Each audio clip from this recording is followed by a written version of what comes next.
Hello and welcome to the BNB show. My name is Brandon. That is Brendan. And we're coming back after you today with a little bit of celebratory attitude at play here as we get to ride high off of our Seahawks best win of the season. How you feeling right now, Brendan, about this year so far? I'm feeling something. I'm definitely feeling something, man. Some things that I didn't think I was gonna feel this year. Are you getting a twinge? Is that what you're saying? You're getting a twinge? Yeah, there's something going on here. Something better than I thought. At least a little bit better. It's a lot more fun too. That's what I've been saying. I don't know if you felt the same way, and it's no shade at all to try and throw at the previous core. Just to say, this year in particular, from the past couple of years, and watching games has been so much more of a funner experience. Even in times hmm where we've had losses, just it feels more like kind of what a normal NFL game can look like. You know, when you go watch other teams throughout the league and in their games, and has that been your experience too with this season? Yeah. I mean, this season, a lot more fun stuff going on than in maybe the last couple previous years. 2020 was pretty fun because Russ threw like 20 touchdowns in the first 4 games or something, and it looked like he was a lock to break the touchdown record. That was fun. Oh yeah. Yeah, you got deep into that year on that pace, on that one. And that was pretty fun to see him finally, especially because it seemed to finally, after you were probably one of the people like me that were clamoring for, let's see what this guy, if we're going to pay this guy, let's see what he can do with a little more high volume aspect of things. Let's try to lean a little more on the Yeah. passing game at that time. And that was really nice to see at that moment, though. It was a short lasting one. Well, this San Diego game, we went back. Brendan, I don't know if you've got any. There's a little history still in my heart here Oh, from the oh, old oh, days. you did it. San Diego. You did it. San I did say, Diego. oh yeah, I can't I can't go to LA. It's so hard for me. Yeah. But old, well, they were San Diego at the time. So at least old San Diego AFC West foes. They're still a little bit like when we played Denver or Oakland or or I did Oakland lost. They all move around in that AFC West or Denver. There's still a little bit of that KC. There's that little bit of that old kind of spark of, I'm not gonna say it's like hate, just the anger and sort of just, there's that rivalry aspect to the old AFC West days. It feels a little sweeter beating them. Yeah. The first game I ever watched the Seahawks play was against the Chargers, I think. Oh, okay. Yeah. 1996, week one. Okay, there we go. Did we win? No, that was the last year of Rick Meyer and Dennis Erickson, That I was still think. that was probably Seau in his prime too at that point. So that was Yeah. he was a I think monster. it was like 29-7 or something. Yeah, that makes sense. Yeah, that makes sense. They had a good defense for a while there. They couldn't really get it going offensively, and they got to a Super Bowl, I think, right Yeah, around they that did. time period for a thing. So, yeah, there was a good. They weren't maybe the biggest rivals in that AFC West days. Certainly, I think probably the Denver and the Oh, Raiders and yeah. the Chiefs, but Easy, easy. nonetheless, just a little sweeter to win this one. And we did it on the road, Brendan, and it's our biggest win of the year so far. Would you agree on that as well? It's the best this team has looked this year so far. It was pretty close to a complete game. There isn't really a lot you can say. Things just worked. And you and me both made videos, and we went on this show last week on Thursday and talked about all these things that we thought could happen and should happen. But to see it actually happen, to actually see the game start and see these things that you're talking about actually manifest on the field, that's different. We can talk about what should happen all we want to, but to actually see it all play out on the field was that has to give you some real confidence going forward. So yeah, I'm calling this pretty much a complete game. Yeah, I think that does the same for me. It's the confidence it builds off. Great way to put it there, Brendan. And that it makes you feel that coming out of this game of just, wait, we wanted to fit the script. It wasn't something like it was some wild high scoring game. It's like they fit to the keys of what they would have to do to beat this opponent. If you're just analytically looking at them coming into it, they executed the game plan well, and it does seem to be one that you could repeat going on into the future if some of these things can tighten down. Specifically, the special teams got cleaned up, and obviously the defense was very good for a second straight week here, Brendan. But getting into the particulars of how they did it from your standpoint, what is it that drove this victory? What was the main driving force? Well, one thing that really stood out to me when I was looking at the stuff after this game was we did a great job stopping the run, but we were also able to utilize a lot of our pass rushers. Like the snap counts for our big run stuffers on the defensive line was low, real Mm, low. Puna Ford, Al Woods, and Brian Monet combined for less than 50 total snaps wow. out of 71. And yet we were dominant against the run. And in fact, LA barely tried to run the ball at a certain point. So that stood out to me. And what that tells me is we were putting the Chargers in a lot of situations where they had to pass it, and we could feel liberated to go to that two-man front and not be worried about getting burned. We could just have our pass rushers pin their ears back and go after the quarterback because we knew they had to pass it. And part of that was because we were ahead the whole game. That always helps. It But does. you also had the when they did try to run the ball, you were generally very good stopping it. I think Eckler had a 13-yard run in garbage time. You take that play out, he had, I think, 8 carries for 18 yards. Yeah. So completely taking the run away without utilizing your big run stuffing defensive tackles. That was something that I think worked really well. That was a surprise because in the previous game, I think the reason why you were pretty good against the run was you got away from the two-man fronts. In this game, you were able to get yourself into situations where it was advantageous to use it. So Yeah. that's one thing that really stands out to me.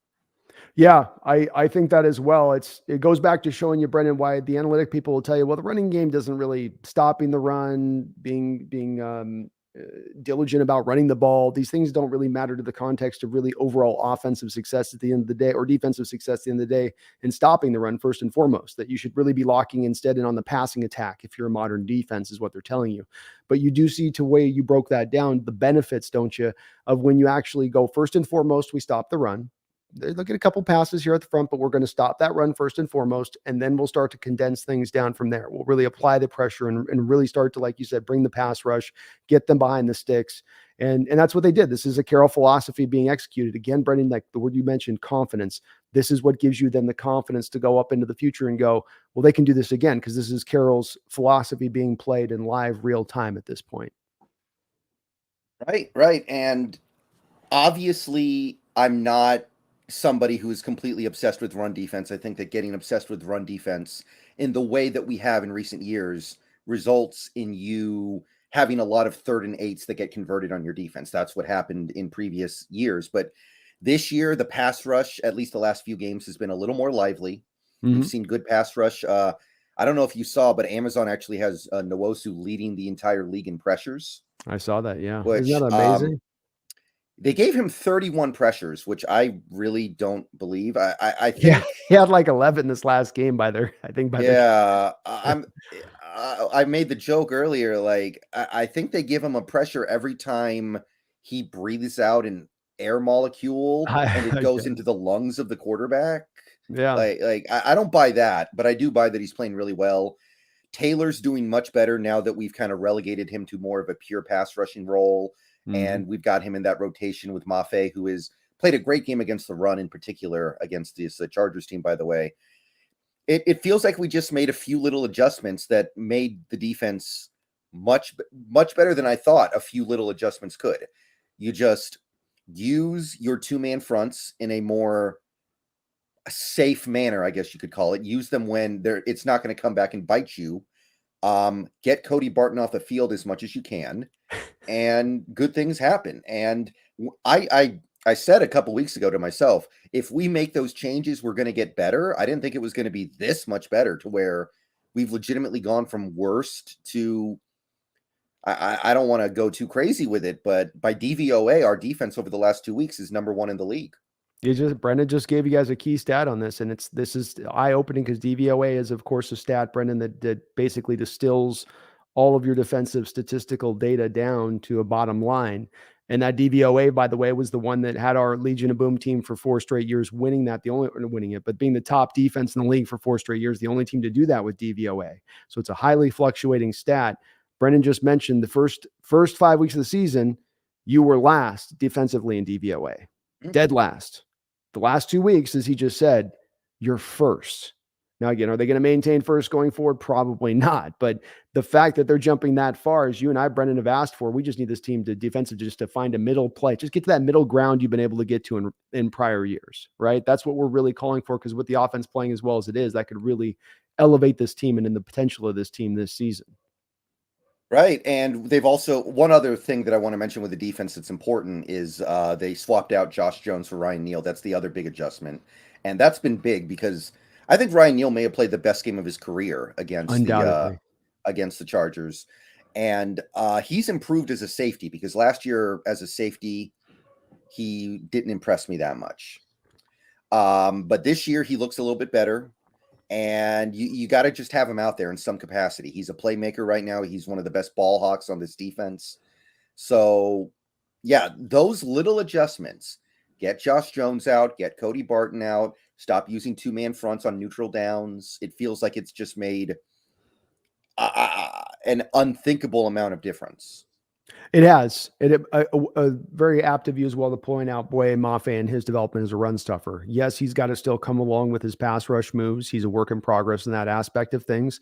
But as a guy, you can have Uchenna on one side and him on the other. Let's also not bury this aspect of Uchenna. He's not just a pressures guy. He's not just that. He's a really complete football player and how he plays this game. It's reflected in this last score of this PFF game, where you can see he's good all the way down the marks, from tackling to pass rush to how he plays the run. So you've got two guys then are somewhat plus run defenders at that point on the field on the edges, versus when you had Taylor out there, who was a complete negative for you, and then teams would attack it at all times. But it has been those little adjustments that have allowed this team to come forward, Brendon, staying away from those wonky 4-man fronts early down, or 2-man fronts, as you call them, which is the better way to put it, has been really highly beneficial to him. And then the turnover aspect, you mentioned it with Neal, who I agree with you. He was the highest rated defensive player for you by PFF in this game. That matched the eye test of what you saw in this game, as well as he was all over the place in coverage, including jumping that interception, which was a legit jump of an interception. He's back, and you can see initially fading a little bit to the right side of the field, but he's also reading out Herbert's eyes on that play and then drifts back. There's another guy in coverage on the player he drifts back in front of. That wasn't necessarily his coverage point, but just reading the eyes. Strong safety defender. I think that's what they call like a robber coverage thing, where you're sort of there. That's why they call it robbers. You're sort of there in a freelance mode in that middle of that field. Like Cam would be there to light guys up. Instead, with him, he's undercutting that route and jumping it. Very, very impressive play, and good as a tackler too, as well. Yeah. On that play, he's kind of on the field as like a linebacker almost. Yeah. And that goes to show you that he's not the greatest player in the world, but he's very versatile. He can play corner, safety. Now he's playing this kind of hybrid role on these dime packages on third down.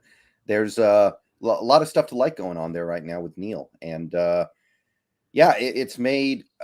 Wasn't he hurt in training camp this year? Yes. He's that's probably why. Hammy, I think. Yeah, that's probably why he didn't get the job to start.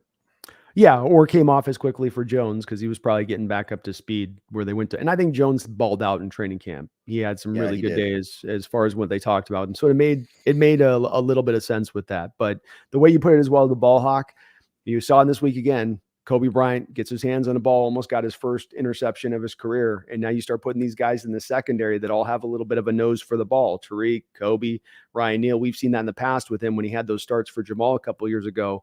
He had a couple picks, I think. When there was a fumble on the ground, he's the guy that comes up with it every time, seemingly. You put these guys on that defense, and it just gives you another little aspect that you can start to build into this defense as a plus element, not just going into this rest of this year, but on into the future. And that's been a part that's been missing in that secondary in recent years. Yeah, Kobe should have had the pick, by the way. I think that offsides call was I didn't agree with that one, I gotta admit. Yeah, that was he wasn't across the line to me. Whether he moves or not, it didn't cause the offensive player to jump. He doesn't cross the line in that moment. I agree. It was a little ticky-tack. Yeah, a lot of things I didn't agree with in this game, actually. We'll probably spend some time on that later today. It was a Los Angeles game.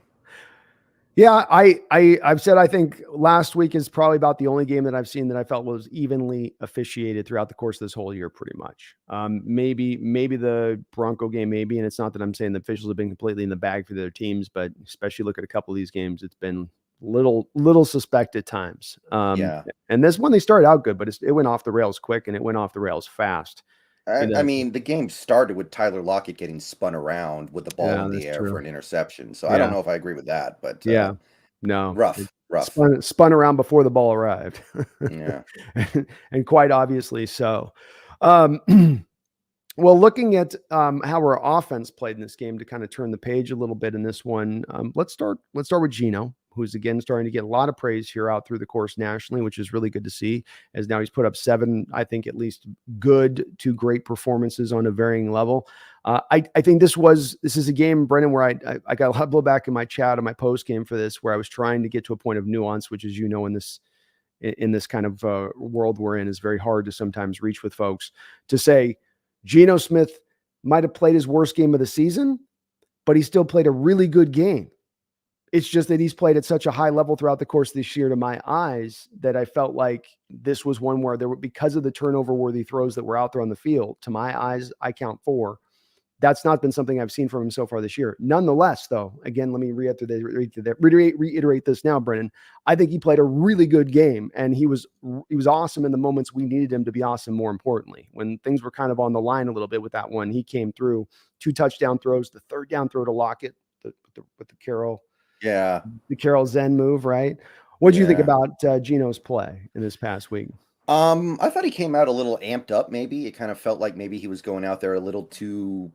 He had a little too much going. He was a little too. It just felt a little bit off at the start. He was missing some throws.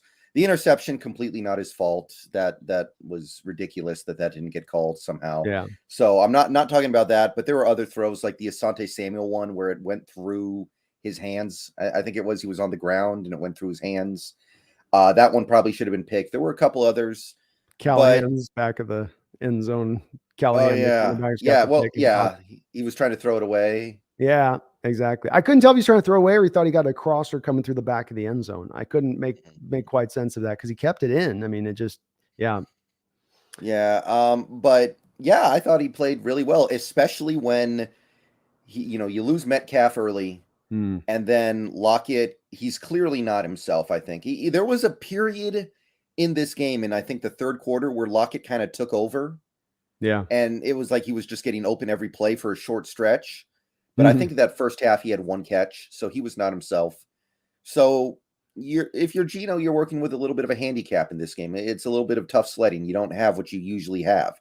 You don't even have Penny Hart, the guy who, we're still waiting on him to have his breakout regular season after 6 straight training camps where he looks like Jerry Rice, I guess. So you don't even have that. You've got D. Eskridge, who, by the way, tremendous crime against humanity that fumble gets accredited to Geno Smith. They got to do something about that. Yeah, that's ridiculous. That's right. So dumb. Yeah. But I thought he played fine. There was that one play where I thought he used his legs really effectively to pick up a first down. I think it was on 3rd down on the drive right before the end of the half. He played well. Yeah, I got no problem with it. So I would say I don't think this was worse than the Niners game when we didn't score. But I've also said before that I don't think he did anything really that bad against the 49ers. So I think this is just a case where the defense you're playing is just much worse. That Chargers defense is bad. And he was able to take advantage of more stuff because of that. Yeah, I look at the Niner game and great thoughts on that. I think you mentioned the one thing with the DK, the key element on this is that DK is removed from the field. And DK, I saw it to my eyes in the Cardinal game 2 weeks ago, Brendan. The safeties are rolling up over in double coverage on DK. And the second you have DK off the field, you have to think a lot of those double coverages are going to stay now just more playing you straight up a little bit. And then that to your point on that, it is going to make it harder for Geno Smith on a day. It's going to be a little bit more of the tough sledding, as you put it there. I look at the San Francisco game and I kind of put a little bit of that stuff together there. And looking at the all 22 of that tape, you didn't run a lot of deep routes in that game. You weren't really trying to press the ball up the field. And Carroll referenced this in the post game, saying we were trying to protect our young tackles. We weren't sure if we could pass protect it. Now that's not on Geno at that point. He can only execute the game plan to me. He made a great throw in the flea flicker that gets called back. It's a good penalty at that play, but it's still a good throw. And then remember, as he gets one of the best drives in that game down the field, which may have changed a little bit of the outlook of that game, they go to the stupid trick playville right at the goal line. So I do look at it as that, to me, in that eyes, I thought he played a really fine game in that Niner game. It wasn't really about him. They couldn't run the ball. And they just didn't really try to do much offensively, but just kind of just make do. Whereas this game, they were a little more attacking, which was good to see. But he played a good game nonetheless. And I do want to get that across more than anything else. I really thought he's been good in every single game. He's not given us one stinker yet. He's been a huge improvement. I think he's 10 points better in passer rating than the next guy behind him in the NFL right now, and something like 15 points better in QBR or something. So he's double in completion percentage above expected over anyone else. Yeah. That's an amazing stat that he's carrying. What that says is he's completing difficult passes too. It's not just easy stuff. No. And he's had a couple of Brendan God tier throws Okay. See if you agree with me on this. Remember the Bronco game with the throw back across to Disley, where it was actually a wheel route to Rashad Penny, who was wide open on the wheel. And Disley just stuck out his hands and took it out kind of away from Penny being able to go make the catch on it. But it's just an amazing throw because he's throwing it back across the field. Do you recall that one? I know it's a little bit Ye vague. That was the one where Penny had the touchdown and then Disley caught it, I think. I Right. think I know which one you're talking Yeah. about, yeah. And then there's the one in the Saints where he's going back to his left, flicks it like 30 yards down the field, moving to his left to Noah Fant. And Yeah. this one, I thought he had another throw in this game, the Noah Fant seam route that Noah Fant drops. And if you watch the all 22 of that shot, and I'm gonna probably try to get up on my channel, it's one of those throws that you just go, that's ridiculous, even through that. Like he shouldn't have even, but the fact that he tucked it in and he fit it into that little tight window, he's got some Yeah. of those times that he works those throws out where you're just like, geez, man, that was right there. That was a beautiful throw. Yeah, I know Geno is not the same person he was 10 years ago, but what is going on with him right now is kind of a vote in confidence of my theory that a lot of quarterbacks that flame out in the NFL only flamed out because they couldn't find the right situation, right? Mm-hmm. I've kind of batted around the theory before that how many quarterback busts are there in every draft? It feels like you've got two or three at least, right? You've got your Mm-hmm. Blaine Gabberts, you've got your Blake Bortles, you've got your Matt Leinart's, Vince Young's. A lot of them, maybe they just didn't get the Geno Smith like second chance. I don't know. I think you're 100% onto something with that, Brendan. 100%. And I think that it's a disposable world in the NFL, and it's almost impossible sometimes to get that second chance if you don't get it. But to me, I was thinking about this a little bit as I've thought through this a little bit myself. You've got NFL general managers that'll tell you they're going to have patience with the guy. They're going to sit him. They're going to give him his time. They know he needs time to develop. They know the roster is not ready because these guys oftentimes go to crap rosters, especially on the offensive side of the ball. But then what happens? They get to training camp and the front office and coaching staff start freaking out. And so what they do is they end up vaulting these young kids prematurely into being a starting quarterback because they're trying to save their own jobs, not because it's what's best for that quarterback. Then he goes out there and fails, and everyone goes, oh, what a failure he is. He sucks now. And he gets thrown and discarded into a pile. But no one ever really thinks about whether or not they were throwing that pile because of the bad situation or whether or not it was really, the guy was just that bad. And this is what I think you're seeing in Geno's case. And you're right. I think there's a lot of quarterbacks who have been down this line. There are only 32 jobs in the NFL. So a lot of these darn guys that are playing 20 years. So it's not like you get a lot of revolution going through these jobs either. And that means that there's few opportunities. And it's one of the reasons why Brandon and I had a little bit of optimism for Geno this year, because he's not really ever been truly given that second chance. And let's also face it, Brendan, when you are given that second chance, how often are you then put in a position to succeed? Right? Like you could have that first position where you sucked in and it was horrible. And then everything around you is the fires were burning and the flames were lit. Then you go to the second one and you have to basically fall into the same position because that's the only job that's available and around to you, and Yeah. it's, Yeah, I will say though, before this season started, you would have said that Seattle was kind of like that too. We were starting two tackles who were rookies. The middle of the offensive line didn't have any big time players. Like this offensive line, remember in the preseason, PFF predicted we would have the worst offensive line in the NFL. I do remember. Now that hasn't even come close to being true. I didn't think they were going to be that bad, but they've certainly been better than I expected. We had pretty good things going on at the skill positions. But I would not have gone into this season thinking that Seattle was putting Geno Smith in some amazing position. I thought it was kind of okay, but some of that stuff has been surprising too. I think some people did view Geno Smith as like a crash test dummy for this season behind a bunch of rookies on the offensive line, and it hasn't happened. Well, I mean, I've been higher on those tackles right from the jump. As far as I've been pushing back against that for months, as far as these guys are only going to be good 2-3 years down the line from now. I thought that their starts in college, where they were their career, as far as, and especially being pass protectors in particular, as their first and foremost skill set, I saw success with that. And you mentioned, I mean, it's can't undersell it. Great running backs, very good tight ends, a collection of them, and great receivers on the outside. I think you are very much at that position, maybe not putting him in a position to succeed, but you're certainly not putting him in a position to fail at that point. And that's the difference where he's been the other spots, and these other guys that potentially I think get those few second chances, if but ever. I think again, Brendan, the way we've got to look and push this forward though is how does this impact our looking at the quarterback position into the future? Which to me, you see if you reach the same conclusion, and the conclusion is maybe there's this other route to go to if we can just employ a little bit of creativity in our outlook to the position, as opposed to applying the same approach that nearly every NFL team out there is applying. Is that fair, or is it still really the old ways or the good ways? Yeah. The thing is, there are also a lot of quarterbacks who busted for a reason, right? Mhm. Like you have guys who just busted because they're bad, guys who never would have been good. So you don't want to get too caught up in playing that game over and over and over again. You don't want to No. go through the reject pile every offseason. And look, if you go into this draft next year and you have the opportunity to get a Will Levis or CJ Stroud, it would take a lot for me to be willing to pass that up because I still believe in those guys. I think they're both going to be good pros. Mhm. But it does make you look at some stuff. Like in a few years, is Drew Lock going to be a good quarterback because he got to learn behind Geno now? Is it going to be like, passing it down the line type thing? Are there going to be other quarterbacks like is it time for Brady Quinn to try to lace him up for one last time? Should we get like my guy Matt Leinart on the phone, see if he can sling it around? Maybe. I still say those blue chippers, I don't want to pass them up, but looking at a guy like Geno Smith and you see what he's doing, you have to look at things differently, I think.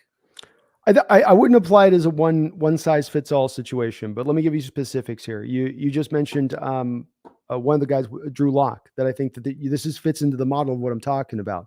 Right now, that we're seeing, and Russell's seeing very clearly this year, that Denver offensive line doesn't pass protect very well, and the receivers aren't necessarily as great as their acclaim was coming into this year as well. I think in retrospect. So do we not take a little bit away then from Locke's lack of performance in Denver, and that again applying the model if he wasn't set to necessarily be successful there, versus going to a place where he's got a lot much more to work with? And it's the theory again behind this theory for me, Brendan, is the offense can drive the quarterback's position a little bit if it's good enough. If you put a good enough element up around them, it does require that. But if you do that, you can get a real sensational offense, a real productive offense that it's not all just driven by this one guy with the cannon golden arm throwing rocket shots all over the football field. And I'm like you, I wouldn't want to necessarily pass on Will Levis or Stroud, but maybe it would inform you on having patience to let yourself fall into the second, third round to that then be where you then look for that next quarterback, as opposed to feeling impelled to have to go this year. Yeah. I mean, a great example of this last night. Did you watch Monday Night Football last night? A little bit, but I'm glad you brought this. It was exactly where I was going to go. So Yeah. yes. Like Justin Fields in one game managed to get me to completely change my perception of him. That Mhm. was amazing. I don't know if you saw all the throws that he made.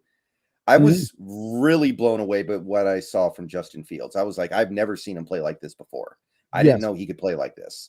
So I look at that and I go, if the Bears give up on this guy, it's going to be hard for me to believe he's just bad Mhm. at this point. Like if I hadn't seen what I saw last night, I would probably feel differently. I don't want to put too much into one game, but the fact that he was capable of doing the things that he did last night, it changed my perception on him completely. And if the Bears do dump him in a year or two, that would be a guy that I go, you put him in the right situation, I think you've got something. Bingo, Brendan. I mean, that was going to be my Drew Lock. I was going to go right pivot, and you read my mind. I was going to pivot right from Drew Lock to Justin Fields in this scenario, just for the reasons that you brought up. Because you look at Justin Fields and where he went to the Bears. It was in a particular draft where the Bears didn't think Fields was going to fall as far as he did. They were sitting 20th.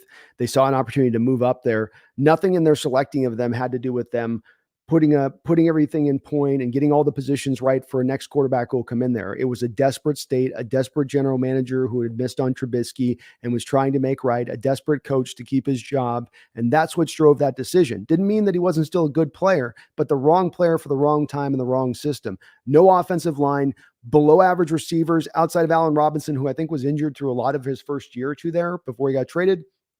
An offensive line that was perhaps the worst in football over the last 2 years, and no tight ends.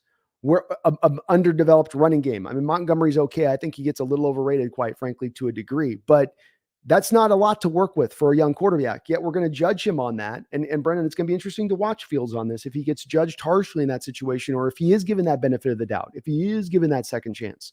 Because it's like, historically speaking, NFL gets really harsh. It's like, sorry, no mercy. Bye.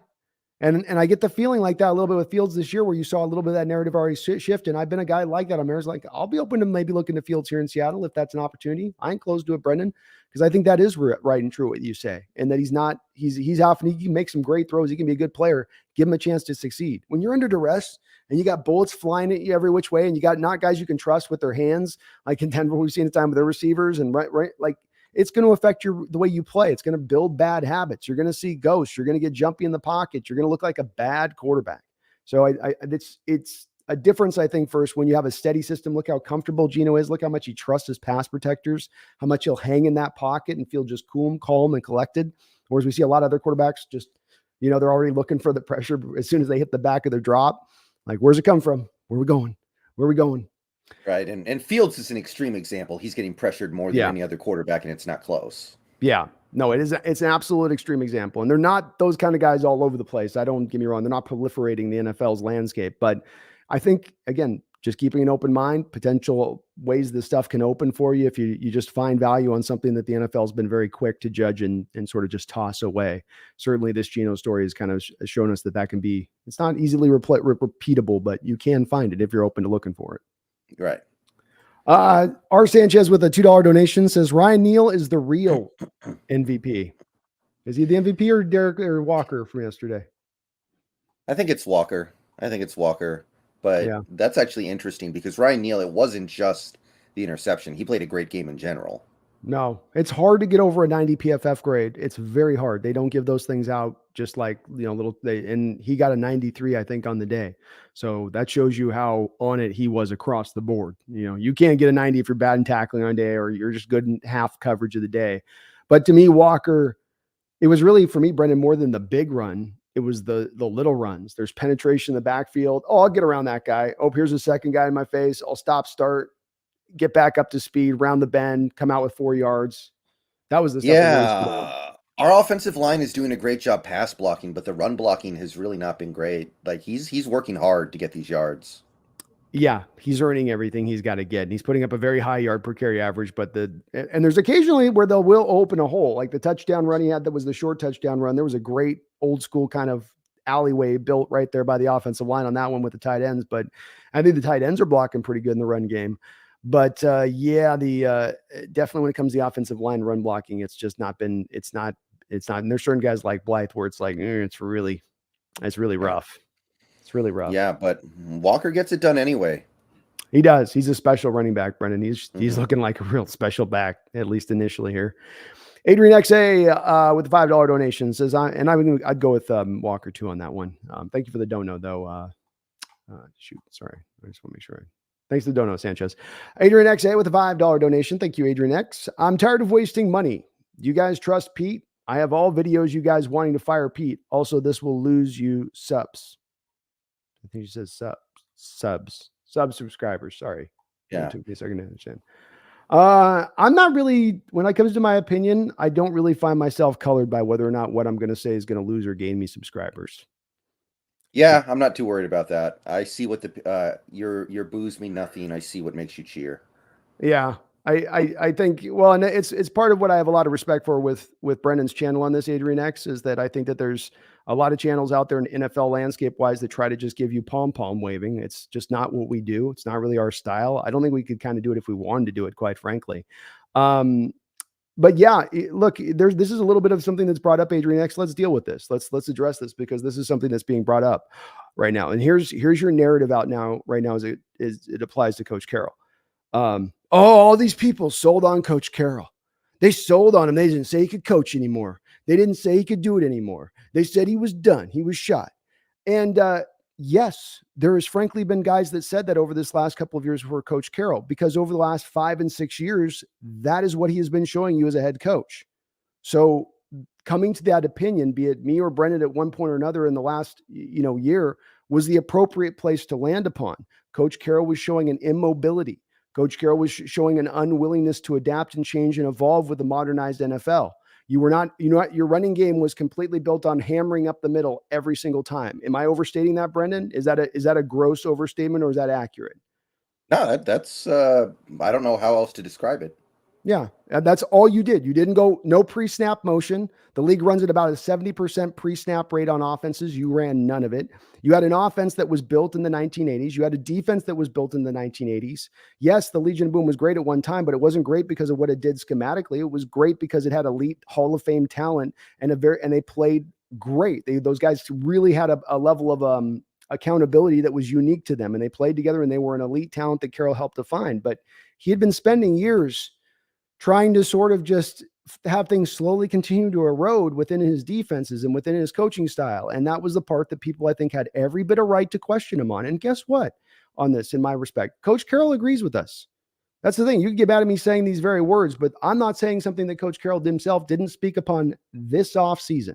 When he talked about at the combine, I've been a little bit arrogant. We've been a little bit arrogant. We've been slow to change. So you can get mad at me saying it, but it's literally the words that came out of Coach Carroll's mouth this offseason. And if it's the truth, if it's a hard truth, that's what, again, I love about Brendon's channel. This is what you're going to see about my channel, is that it's going to be what we're going to tell you. We may be wrong. There'll be times we'll be wrong. Like, hey, we're wrong. It turned out, I don't think we were wrong in this situation. I think Carroll finally adapted and changed for the first time in 10 years. You have a modern offense and a modern defense. That's a big time change that he was unwilling to apply across the board. Am I off on any of this? I don't want to speak for you on this, Brendon. I want you to definitely, I'd want to hear your thoughts on this, because this is something I'm seeing a little bit of. Yeah, look, Pete's done a lot of stuff over the last 8 years that made you wonder. And it took me years to get to the point where I was like, I don't know about this guy. And then it took me years after that to get to the point where I was like, I kind of feel like we'd be better off going in another direction. And there are things that he has done that are bad over the last 8, maybe even 10 years that have nothing to do with Wilson. Okay. Yes. In hindsight, it does look like a lot of what we were doing with Wilson was native to Wilson. It was Wilson centric, if anything. We talked about wanting to build a Russ friendly offense. Maybe the offense we had was the most Russ friendly you could get. But Russ has nothing to do with the drafts. Russ has nothing to do with the trades. Russ has, well, okay, he might have something to do with the Jimmy Graham trade. But overall, it's not like, I don't think Russ was pounding the table saying, hey, we need to trade for Jamal Adams. I want a safety for some reason. That didn't happen. Like, I remember in 2019, he kicked a 55-yard field goal in the rain in a tied game against the Ravens in the fourth quarter on 4th and 2. And they asked him in the post-game press conference, like, what, walk us through that decision tree. He said, if we didn't kick the field goal, we were going to punt it.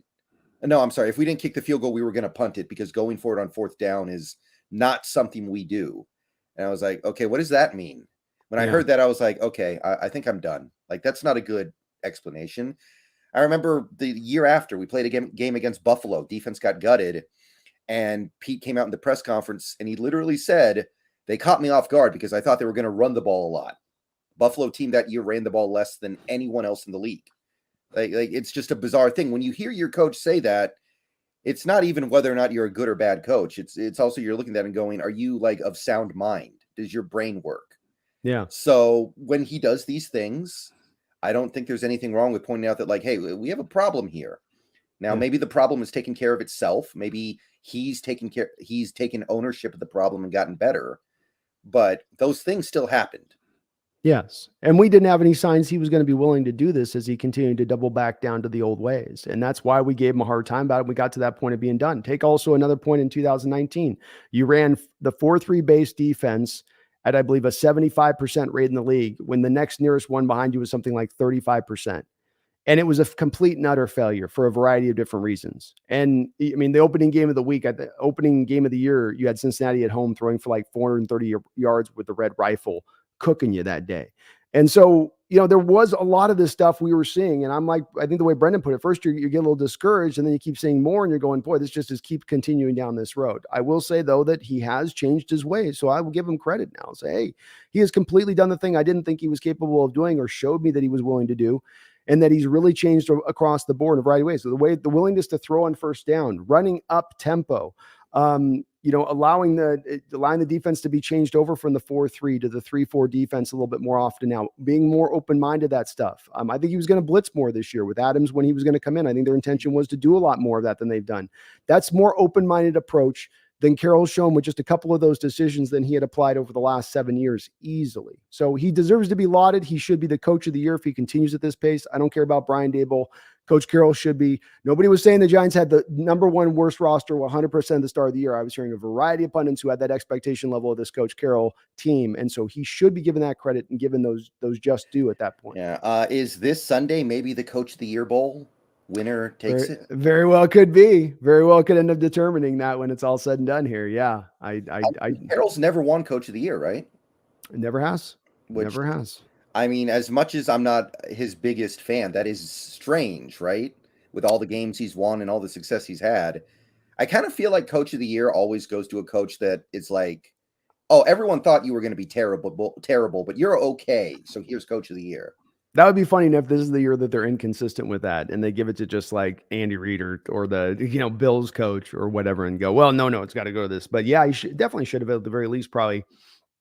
I mean, 2012, 2013, those were 2 years where you go, okay, come on, especially 2012, because everybody was low on them at that point. There was that 1 year Bruce Arians won it that I thought was kind of a joke. God, what was that, 2014, 2015? Yeah, they had that big start, and that was the year they got off to and they, I think, fell apart in the playoffs, if I'm not mistaken, went pretty early on at that point. But he should have won it up until this point. And if he goes out there and wins it if they go out this year, Brendon, and get to the playoffs with this when he's got 2 rookie tackles, he's got 6 rookies starting in total across the board on this team, I believe.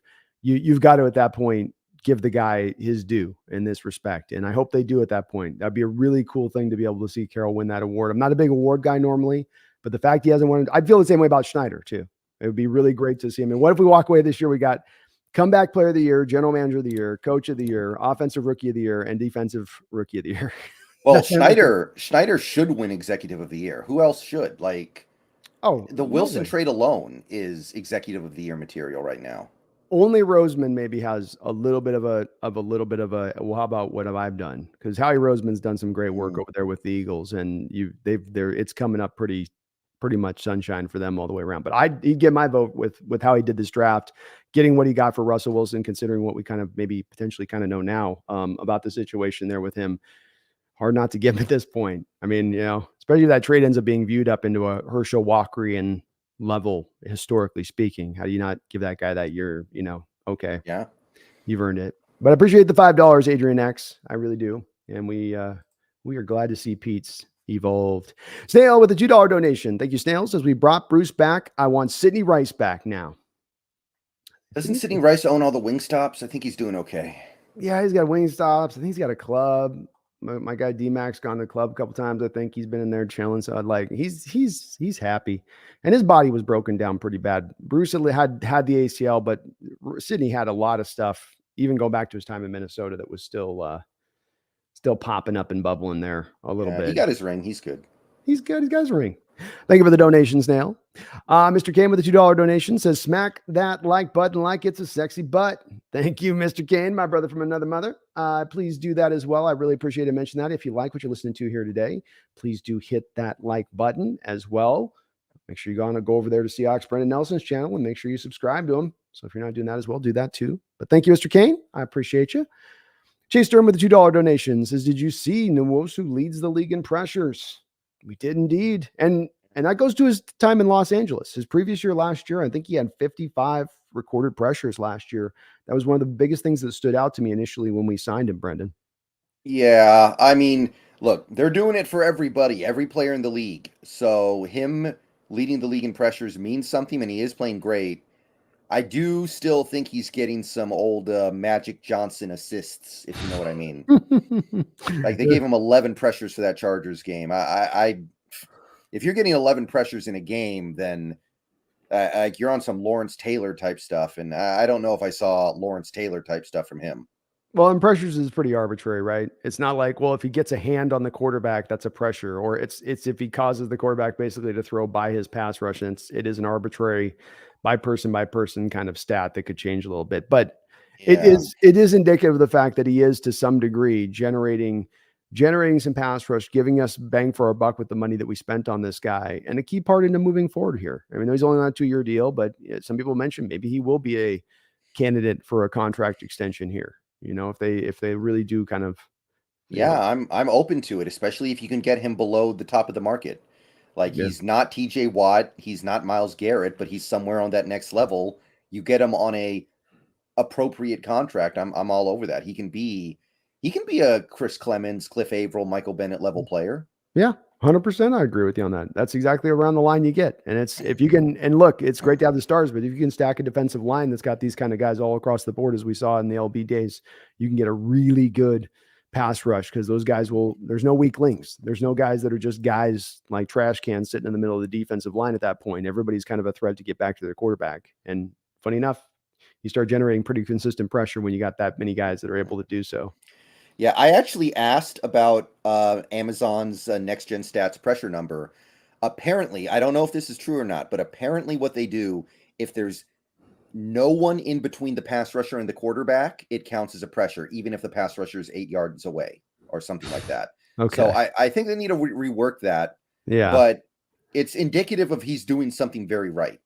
He is. And he's giving you the complete, let's remember too, he's a good run defender as well on that side. Not just a Mhm. one-trick pony of, he gets pressures, but not a lot of sacks, and then he's a bad run defender. No, he's a really good run defender along with that. So, and what has he got?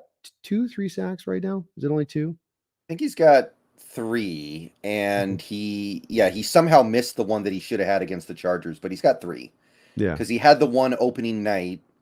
He had the one against the Lions, and I think he had one against the Cardinals. He did have one against Cardinals for sure. So it's been real good. I'd be open to doing the extension though. That's for sure with this guy because I do like what we're seeing out of him. But thank Mhm. you, Chase, for the donation. Let me see here. We got another one here. David Pugh with the $5 donation says, seeing what we've seen now, what's y'all updated game by game final record predictions for this team as it stands now? OFC. Things can change. As of right now, Brendan. All right, let's go through this. We're 4-3 right now. We're going to get more into the prediction show on your side of the channel on Thursday in regards to this upcoming matchup. But let's quickly go through this just on a look as things are now, the subject to change. Nobody's going to hold our feet to the fire on this one. Okay. So I'm going to give you the teams. You just give me a win or loss here. Okay. If that's all right. All right. All right. Giants this week. I think we win. I feel good about it. I do. I'm with you. We're at home. I think we take the dub. 5-3. At Cardinals. Boy. Oh boy. I mean, they're not good. They're not good over there in Arizona, but in Arizona, we beat them. Man, they're going to have their kicker back, so they're not going to be hamstrung like they were against us. Man, this is a tough one, actually. I had this one penciled in as a loss all year. Now I don't know. They're Yeah, worse than I thought. DeAndre Hopkins is back, though. Yeah, Hopkins That back. equalizer. Kyler might be hurt by then, too. We might have to deal with Colt McCoy. Oh, God, not Colt again. It's been 2 years, Brendan. I can't take a third year of Colt McCoy. I just can't. I just can't, man. You know what? We're gonna win it. We're gonna win it. All right, let's go We're getting confident. Kyler. Let's get confident. 6-4. We got then we go to Germany and we play the Buccaneers. We're at this point we're 5-3 in Germany. What do you got on that one? What is going on over there, man? With Tampa Bay? Yeah, what is going on? We're in the diva age of quarterbacks, Brendan, and these diva quarterbacks are pushing the line as far as the mark can go. Yeah, they've lost some talent, but you have a quarterback in Brady who's not there on Wednesdays every Wednesday. He goes out and he's like left the team for partially a huge part of training camp. He then goes to this wedding for Robert Kraft. And he's gone doing this in the middle of the season and then comes back and is yelling at his linemen on the sideline. You know, they're down some guys. They don't have guys like Sue and Jason Pierre-Paul that have been kind of stalwarts there. But, you know, at the same point in time, age is, you know, and Brady's not been playing like putrid or anything, but just I think that in the offensive line, that's the key for us, Brendan. If we win that game, it's because we're able to get pressure on Brady. And if we're able to get pressure on Brady, it's because Wirfs isn't at his best. They're down Ali Marpet, who retired. And then you've got the other guy that lost, Ryan Jensen, at the start of the year. But do you feel that confident? It still feels, you know, the Bucs run defense has really fallen off a cliff lately.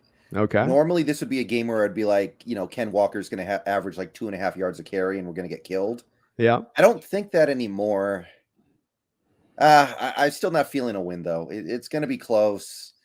I can see it. I can see it happening. That Tampa Bay team has some real problems, Let's keep but I'm let's going to keep say it in. loss. We'll go loss. We'll keep it even here. So we're 5-4. Then we're at home against the Raiders. I thought we're 6-4. So we were five. We were at 4-3. We're 5-3, 6-3, 6-4. You're right. 6-4 Okay. against the Raiders at Raiders. home. That's interesting. God, you know what? I said we were going to win this game way back in March. I flip-flopped before the season started. I'm flip-flopping back. Yeah. That Raiders team, by that point, Josh McDaniels may the team may have completely quit on Josh McDaniels. I'm feeling it. Let's go. 7-4. Let's go. I'm with you. At Rams, I got that as a loss. Yeah. I'm gonna say loss too.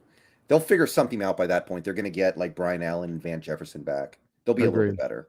Agreed. I don't think they stay at the same point. So we're 7-5 at home against the Panthers. I think we'll go 8-5 on that one, right? Yeah, that's although, watch out for this PJ Walker guy, man. Yeah, look out for PJ. Not at home against the Niners at 8-5. Ooh, with Jimmy G. I don't think I'm picking against the Seahawks at home against Jimmy G. 9-5.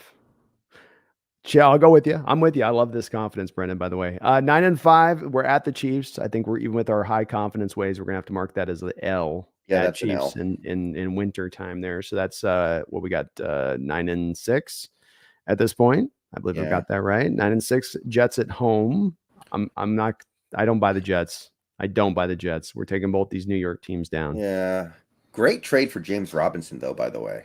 Props to them. Oh yeah, that's an awesome trade by them. I've heard he's been down this year in his running with some of his advanced rushing stats, but nonetheless, to fill in for Breece Hall and to get that, I mean, if I have them, I would have been trying to kick the tires on Kareem Hunt with the Browns in that situation. Yeah. Zach Wilson's terrible, though. I'm so out on him. He's bad.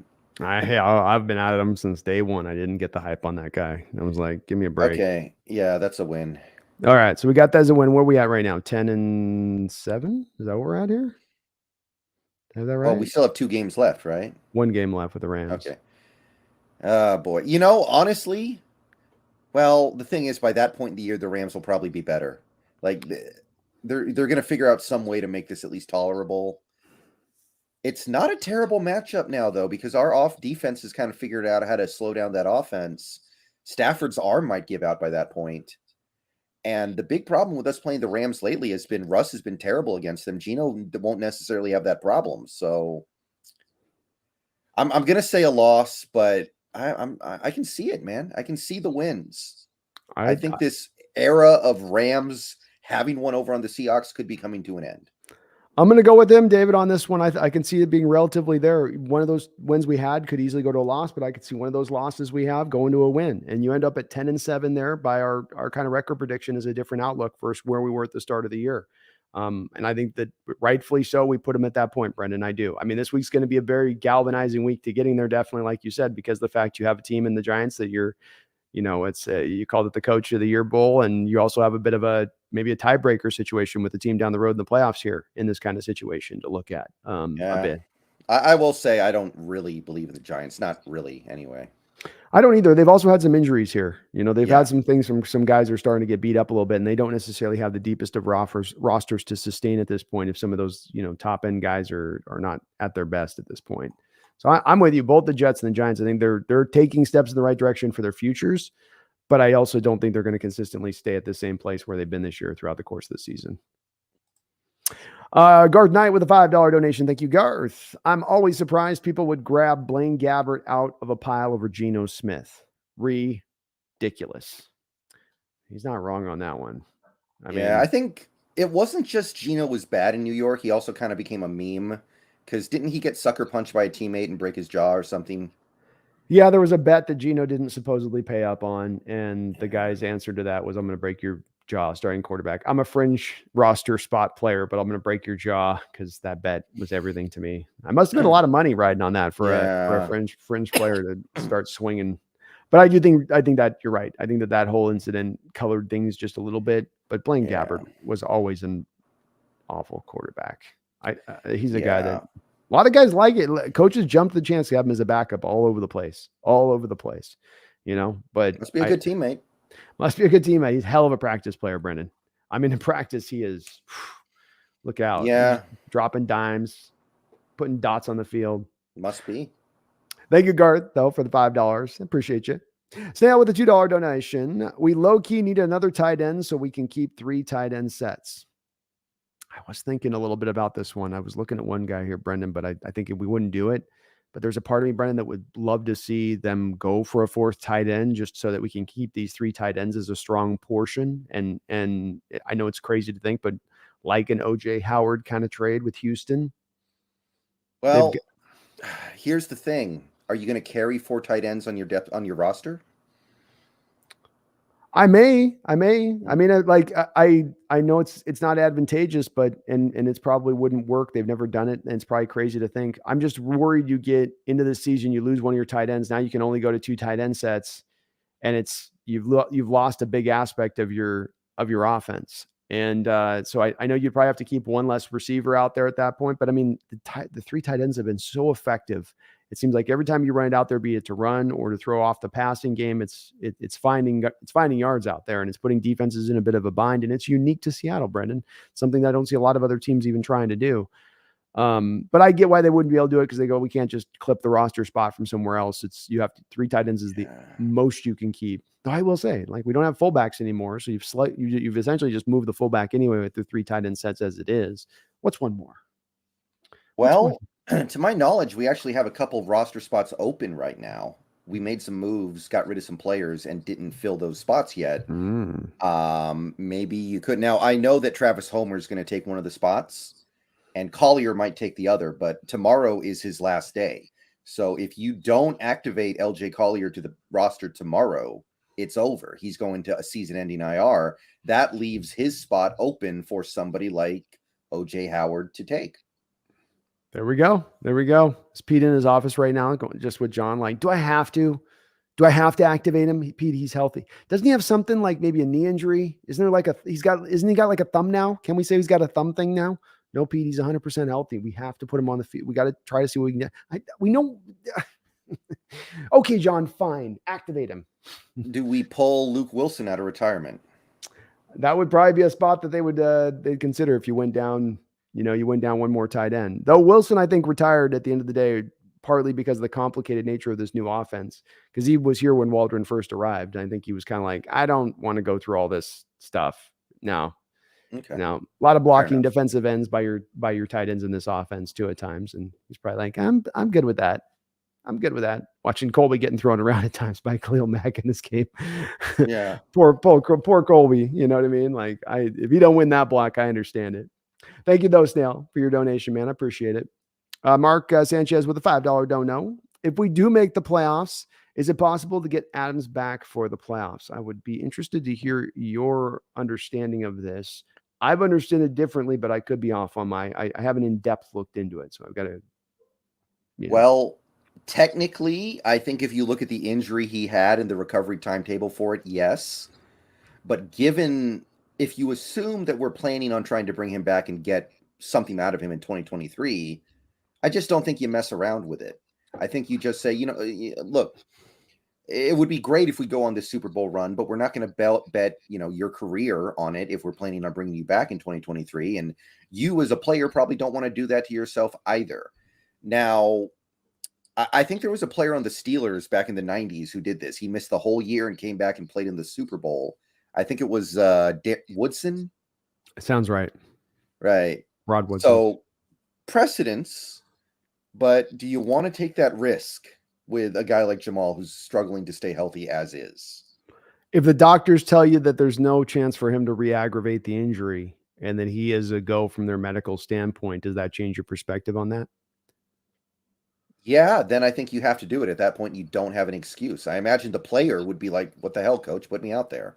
Well, and then imagine too, Brendan, if you've been running like not as much blitz stuff, you've been keeping things in a certain lane throughout the year. That's the film you got on tape. You get to the playoffs, and suddenly now you can run all this exotic stuff you wanted to run with Jamal from a blitz game. Is just this weird crazy component you suddenly throw into the mix in the playoffs. That would be interesting to do that. So I guess that they have the ability to do, you can take a certain amount of IR guys off at some point. It's not necessarily, I think, for the season. That's seems different though than how that used to be. Whereas like if they went to the full IR full year thing, like I thought they put Adams on, they were gone at that point, I thought. But if they can pull it back out, Mark, then yay. I say do it, but only to Brennan's point, and if that's cleared doctor medically fully, and that's hard to see with that kind of injury where the doctor would probably say, he'd probably be better to rehab this through the offseason and get the strength back in his legs rather than trying to run out there and, just because it's going to be a scramble with the timing, I would imagine. Right. I mean, if nothing else, you could put him at linebacker to replace Cody Barton.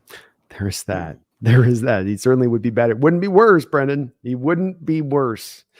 Barton after having a couple games of going back up, Barton was back down there in the PFF again this week. Washington Fish Quest with a $5 donation. Thank you, Washington Fish Quest. It says, a fine Go Hawks to you, gentlemen, and a Go Hawks to you, sir. Goodwin looked like a real number 3. Eskridge showed why the coaches don't trust him. Who do we activate to fill in for DK? Right. Well, do you hit the trade market and pick up somebody knowing they may not be ready until after the Giants game?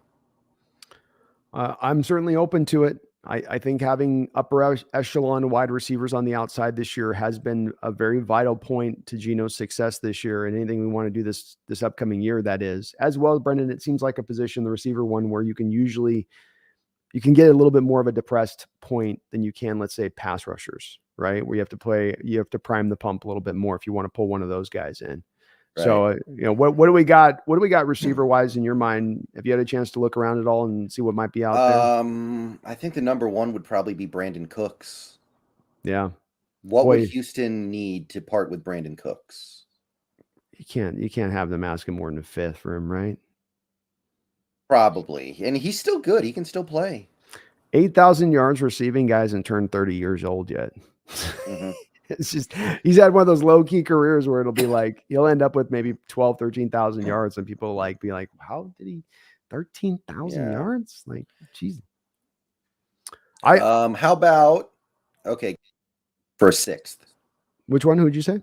KJ Hamler. For a 6th? I'd be open to doing that.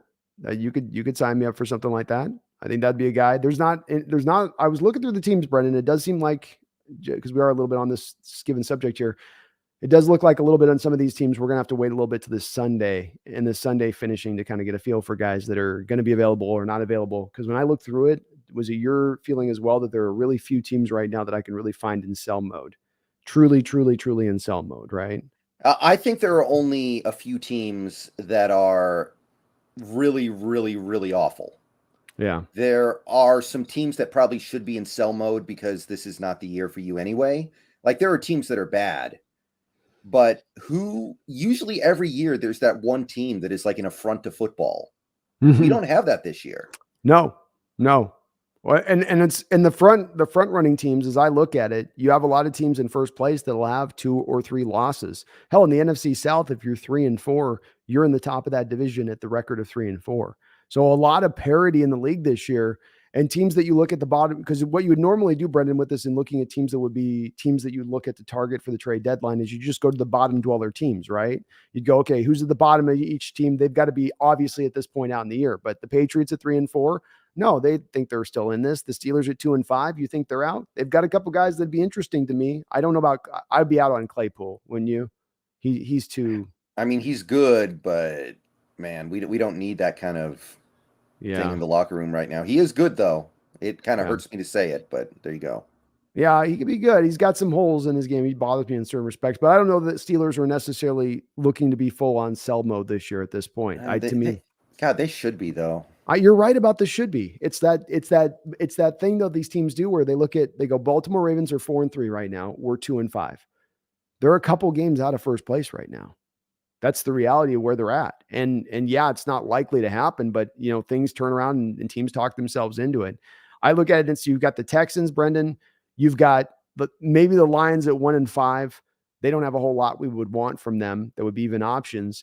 But the Saints, I mean, do we think the Saints? That's the team to me, Brendan, that strikes me as the team that if they go 2-6 and they lose this week, it's on Sunday, that's the one who might have some guys that I thought were kind of interesting to look at. In my Yeah, the opinion. Saints are kind of interesting. But don't forget the Panthers too, by the way. They basically already started blowing it up. I don't think winning one game is going to change their minds. No, I think they are. It's that they've seemingly put a circle around guys that you would most want to like be looking at on their team, from Brian Yeah, Burns I to agree. Derek Brown. You're like, okay, guys, like if you want to go into sell mode, you have to offload some assets. Then you don't get to be in sell mode with like, we're not giving up anybody but the backup of the backup. Yeah, nah. I mean, well, the stupid 49ers gave into them, and now they're going to think that we can get massive assets for all Oh, our I other know. players. Yeah, it's the NBA Danny Ainge thing, right? They got they Mhm. got the Danny Ainge going for him now. We're like, well, we can get all of the assets now. 2 first-round picks for Brian Burns. Are they high? Are they Apparently, they high, turned it Brendan? down. They I turned it know. down, which I don't Something believe, by the way. something something smells about that one, Brendan. They turned down 2 first-round picks. Something I don't know about that one. It's like I'm the old on Get Smart. He was always lying about how many people he had backing him up. Oh yeah, that's what I get on that. I get that. That's like them leaking that to Schefter, going, "Hey Shefty, yeah, yeah, we got a couple 2 first-round picks. Can you get that out there? We had an offer for a couple firsts. Just get out there if you could. Yeah, okay, I'll do you guys a solid." So he did. Fish Quest, I probably should answer your question. Sorry, we went on a little bit of a tangent there. Who should fill in? Bo Melton should be activated. Tariq Yeah. Young moves up in the depth chart. Goodwin should remain as a number 3. Eskridge should remain as a number 4. Eskridge is showing flashes, but unfortunately, he's also having some moments. As look at this PFF score this week, he's obviously still having issues getting open and kind of doing things that show out. I mean, I'm not going to base it all on PFF. He wasn't bad this week. The fumble he was being put in a bad situation, so I'm not going to put that on him. He shouldn't be a running back. That was the dumbest offensive call in the game, in a game of very smart offensive calls. That was the one that was like, what, dear God. The thing I don't get with that is, again, every time, Brendan, they run the fly sweep, they're successful with it, but they refuse to run it. It drives me up a wall. You're struggling to find a way to use Eskridge and find a way to find a role for him. His great role you could utilize him in is in the fly sweep game, and maybe they're just worried about the head and him getting dinged again. But he ran it again. This game got like 4 or 5 yards. It's a minimum 4 to 5 yard play every single time you run it. And it causes the defense to get stretched out laterally, which will open up the inside stuff. But they just won't go to it consistently, and I just don't know why. They're saving it for the Super Bowl. Yeah, it's when you really need it, Brendan. Not for these piddly little regular season games. Right. Jack Turner with a $5 donation. Thank you, Jack. I feel like a defensive heavy draft and taking a quarterback like AR-15 or Cam Ward would be the best option for us. Would love a Fields trade if cheap. Thank you, Jack, for the $5 dono. And that's what I was kind of trying to see if I was probing Brendan a little bit there in his brain about what do you think about doing, this informing us a little bit about the quarterback position, being that even though he and I both love Stroud and Levis, we do. But because you're seeing how a team can work around to help maybe elevate a quarterback a little bit here, even right now, maybe we can do the same with the young quarterback on the cheaper deal, which would then lead you towards the realm of an AR-15 should he come out in this season, or a Cam Ward type, or one of the guys in that area of things, Brendan. Yeah, I think a lot of these developmental guys are not coming out because the QB class is so deep with guys who are ready. Like if I'm AR-15, I haven't had a great season. I'm waiting for 2023. If I'm Yeah. Cam Ward, I'm waiting for 2023. Yeah. There's one other guy too who I think is developmental, who I like, DJU over in Clemson. Ugalele, yeah. He might wait just because of that. I'll tell you, if I was a quarterback coming this draft, I would probably be hesitant myself, because you could really get lost in this one in the shuffle if you don't really have a great pro days and you really separate yourself on the film. Nonetheless, I do think there's going to be guys, Brendan, that are in that range. If it's not these two guys, I think there'll be a couple guys that he's thinking similarly along the vein of. And to me, Jack, I lean a little bit more in that realm. I am kind of with Brendan, though. It's like I say this now, but if I'm sitting there on draft day, sweat coming down the sides, right, and I'm staring Levis or Stroud in the face, and I'm thinking about this exact philosophy of approach, I would not have the stones to stay with it, Brendan. I'd be running the card up with Levis to the commissioner like instantaneously. Yeah. Like it's big talk to say I could have the stones to do that, but I probably couldn't if it came to that. Well, here's the thing. You're going to have to make a decision on Geno before the draft. Mm-hmm. So if you've already committed to giving him like a 4-year deal or something, you can go, okay, quarterback out of sight, out of mind. Whereas if you trade him or let him walk, then you can go into the draft knowing you need a quarterback. Or you could maybe give him a 1 year or 2 year deal if he's amenable to that, which I don't know why he would be, but if he is, yeah, look, what's nice about this is we actually have options, and I didn't think we were going to have options going into this season. So, hey, that's a win. But you're going to know what happened with Geno by the time the draft comes around for sure. Yes. And I think they also will have a pretty good idea by that time of signing Geno of not only where they're picking, but the player likely to be available to them where they're picking, because it probably will be a fairly high pick with the Wilson first rounder that you're getting back. So they could be in a situation where, like, well, we know we can get this quarterback because we know how given team A, B, and C in front of us are going to pick. And then that they can go back to Geno. Like you said, that gives you the options. What's the best approach? What's the most feasible approach for you? And they can really they can kind of have their pick of the litter on that one a little bit. But I'm okay with the Jack. I'm currently okay with I'm seeing with the way they invest this plan. And Jack, I do go back to the 2012 blueprint, which was build a great team, get the quarterback in the second or third round on the rookie deal, and let's go. And if it worked once before, why not apply it again if it's had that success in the past? You certainly haven't applied it since you did it. Yeah, right, Brendan? Like, you've never tried it back again. That's for sure.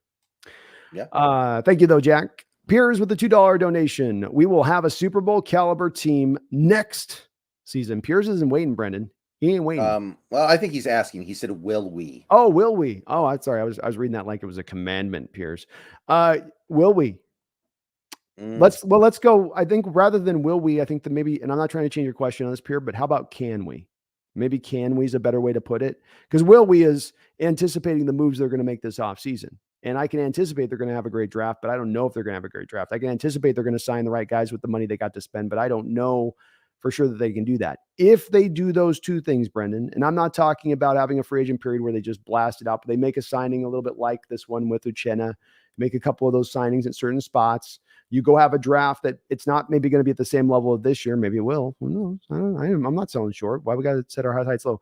But let's say it's at least a very, you come away with it going, okay, that was a very good draft for them and what they did. Like, it was another one where you got guys who could play right now. Is that a team that can compete for a Super Bowl next year? It could be. It could be. I would caution against assuming that a Super Bowl is realistic if you're starting a lot of rookies. Like, let's say we draft interior offensive linemen and we start them year one. We draft a bunch of defensive linemen and have them starting year one. There is a little something you lose when you have guys learning on the job. But I think we could get close. I think it could be like the 2012 team. That 2012 team didn't win the Super Bowl, but they were right up there by the end of the year with the best teams in the league. Agreed. It would, I think Brendan's point on the rookies and playing so many rookies to get to that point would make it hard, especially with as many second year guys as you have in addition to those rookie guys. That's a lot of green on the field, as they say. So that probably would make it hard to get their peers. I also think if you're at a rookie quarterback first riding with Geno, or a veteran quarterback, if it's not Geno that they go for, I think that would also be a little bit impactful to it, where it's how far can the rookie really take us at the end of the day. First, maybe year two, he's ready to really soar like Russell was. So that it would be hard to do. Is it possible to do when you have 4 picks in the first 2 rounds and a gobload of money to spend in the offseason? And yes, you're going to have some needs, Brendan, but you also have, tackles are set, receivers are set. You feel okay about running backs, maybe drafting another guy. Your corner situation looks good. You can hate Quandre and Jamal as far as how they're playing or love them, but they are still probably to remain on the roster overall because it's going to cost money to dip them. So, yeah, you could help. You need some help in certain areas, but you're also kind of operating for more of a base going into this draft as well. I can get behind all that. Snail with another $2 donation. Thank you for the double dono, Snail, or a triple dome nail. I think triple dono. Says that Russell Wilson ruined Pete Carroll's prime. Yeah, that's the joke that everyone's making right now. And I mean, do you think he plays this weekend, by the way? Yes. Because I think this whole season of Broncos rides on this next game for whether or not they're going to continue to try to put the pedal down, or they're just going to, pull the ripcord and just try to look towards next year. And I'm sure Russell's going to be pushed by that to say, okay, well, give me one more chance, right? He's having that middle of the night, pounding the desk move. Elway's here, Pat and the general manager's there. Hackett's in the back crying because that's all he can do at this point. And he's like, give me one more chance. And they're like, okay. He's like, I'm dangerous. Okay, you lost me. But yeah, I think he's going to go, don't you? I was surprised that Uh, he didn't talk his way into starting last week, to be honest with you. I mean, he clearly shouldn't be. I think that's safe to say, right? He should not be playing right now. Quite But honestly, that's never stopped him before. I mean, quite honestly, if the Broncos were smart at this point, they would be in fire sale mode, in my opinion, on this. Oh yeah. You look at your situation, your injury situation, that's not working. The coach isn't working. Russell's partly broken in some way and not working.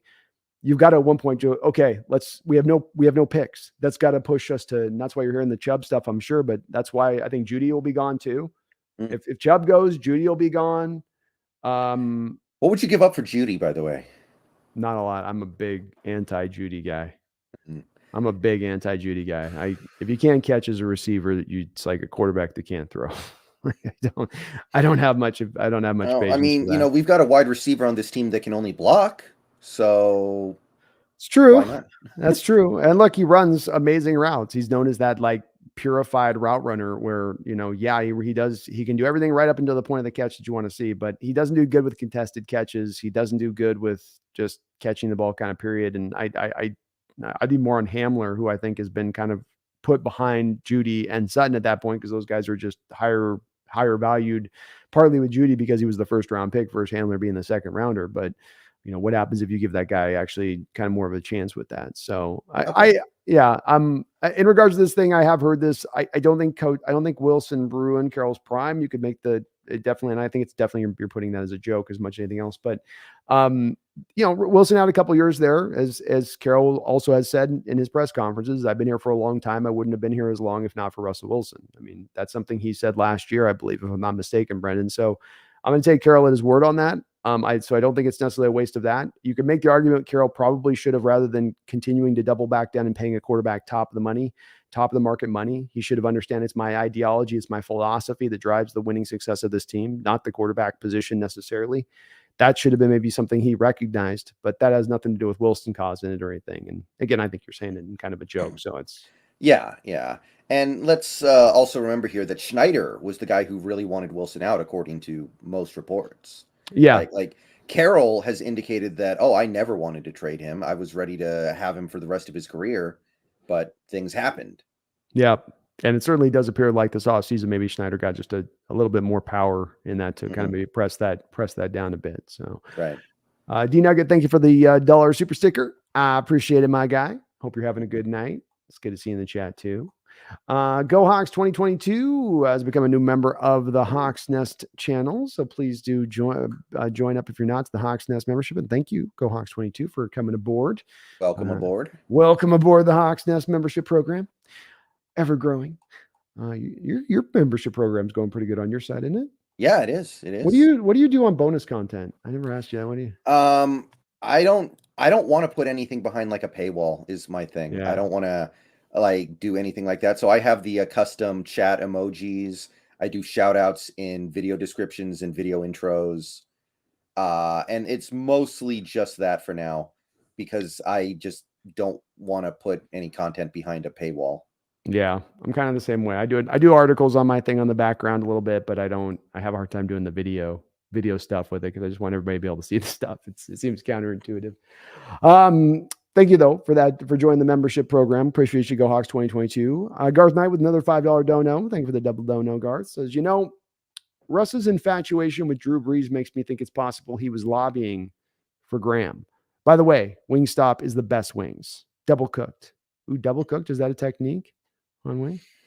I don't know very much about wings. I get sick of wrestling with the bones, so I tend to go for the boneless, just because wrestling with the bones drives me insane.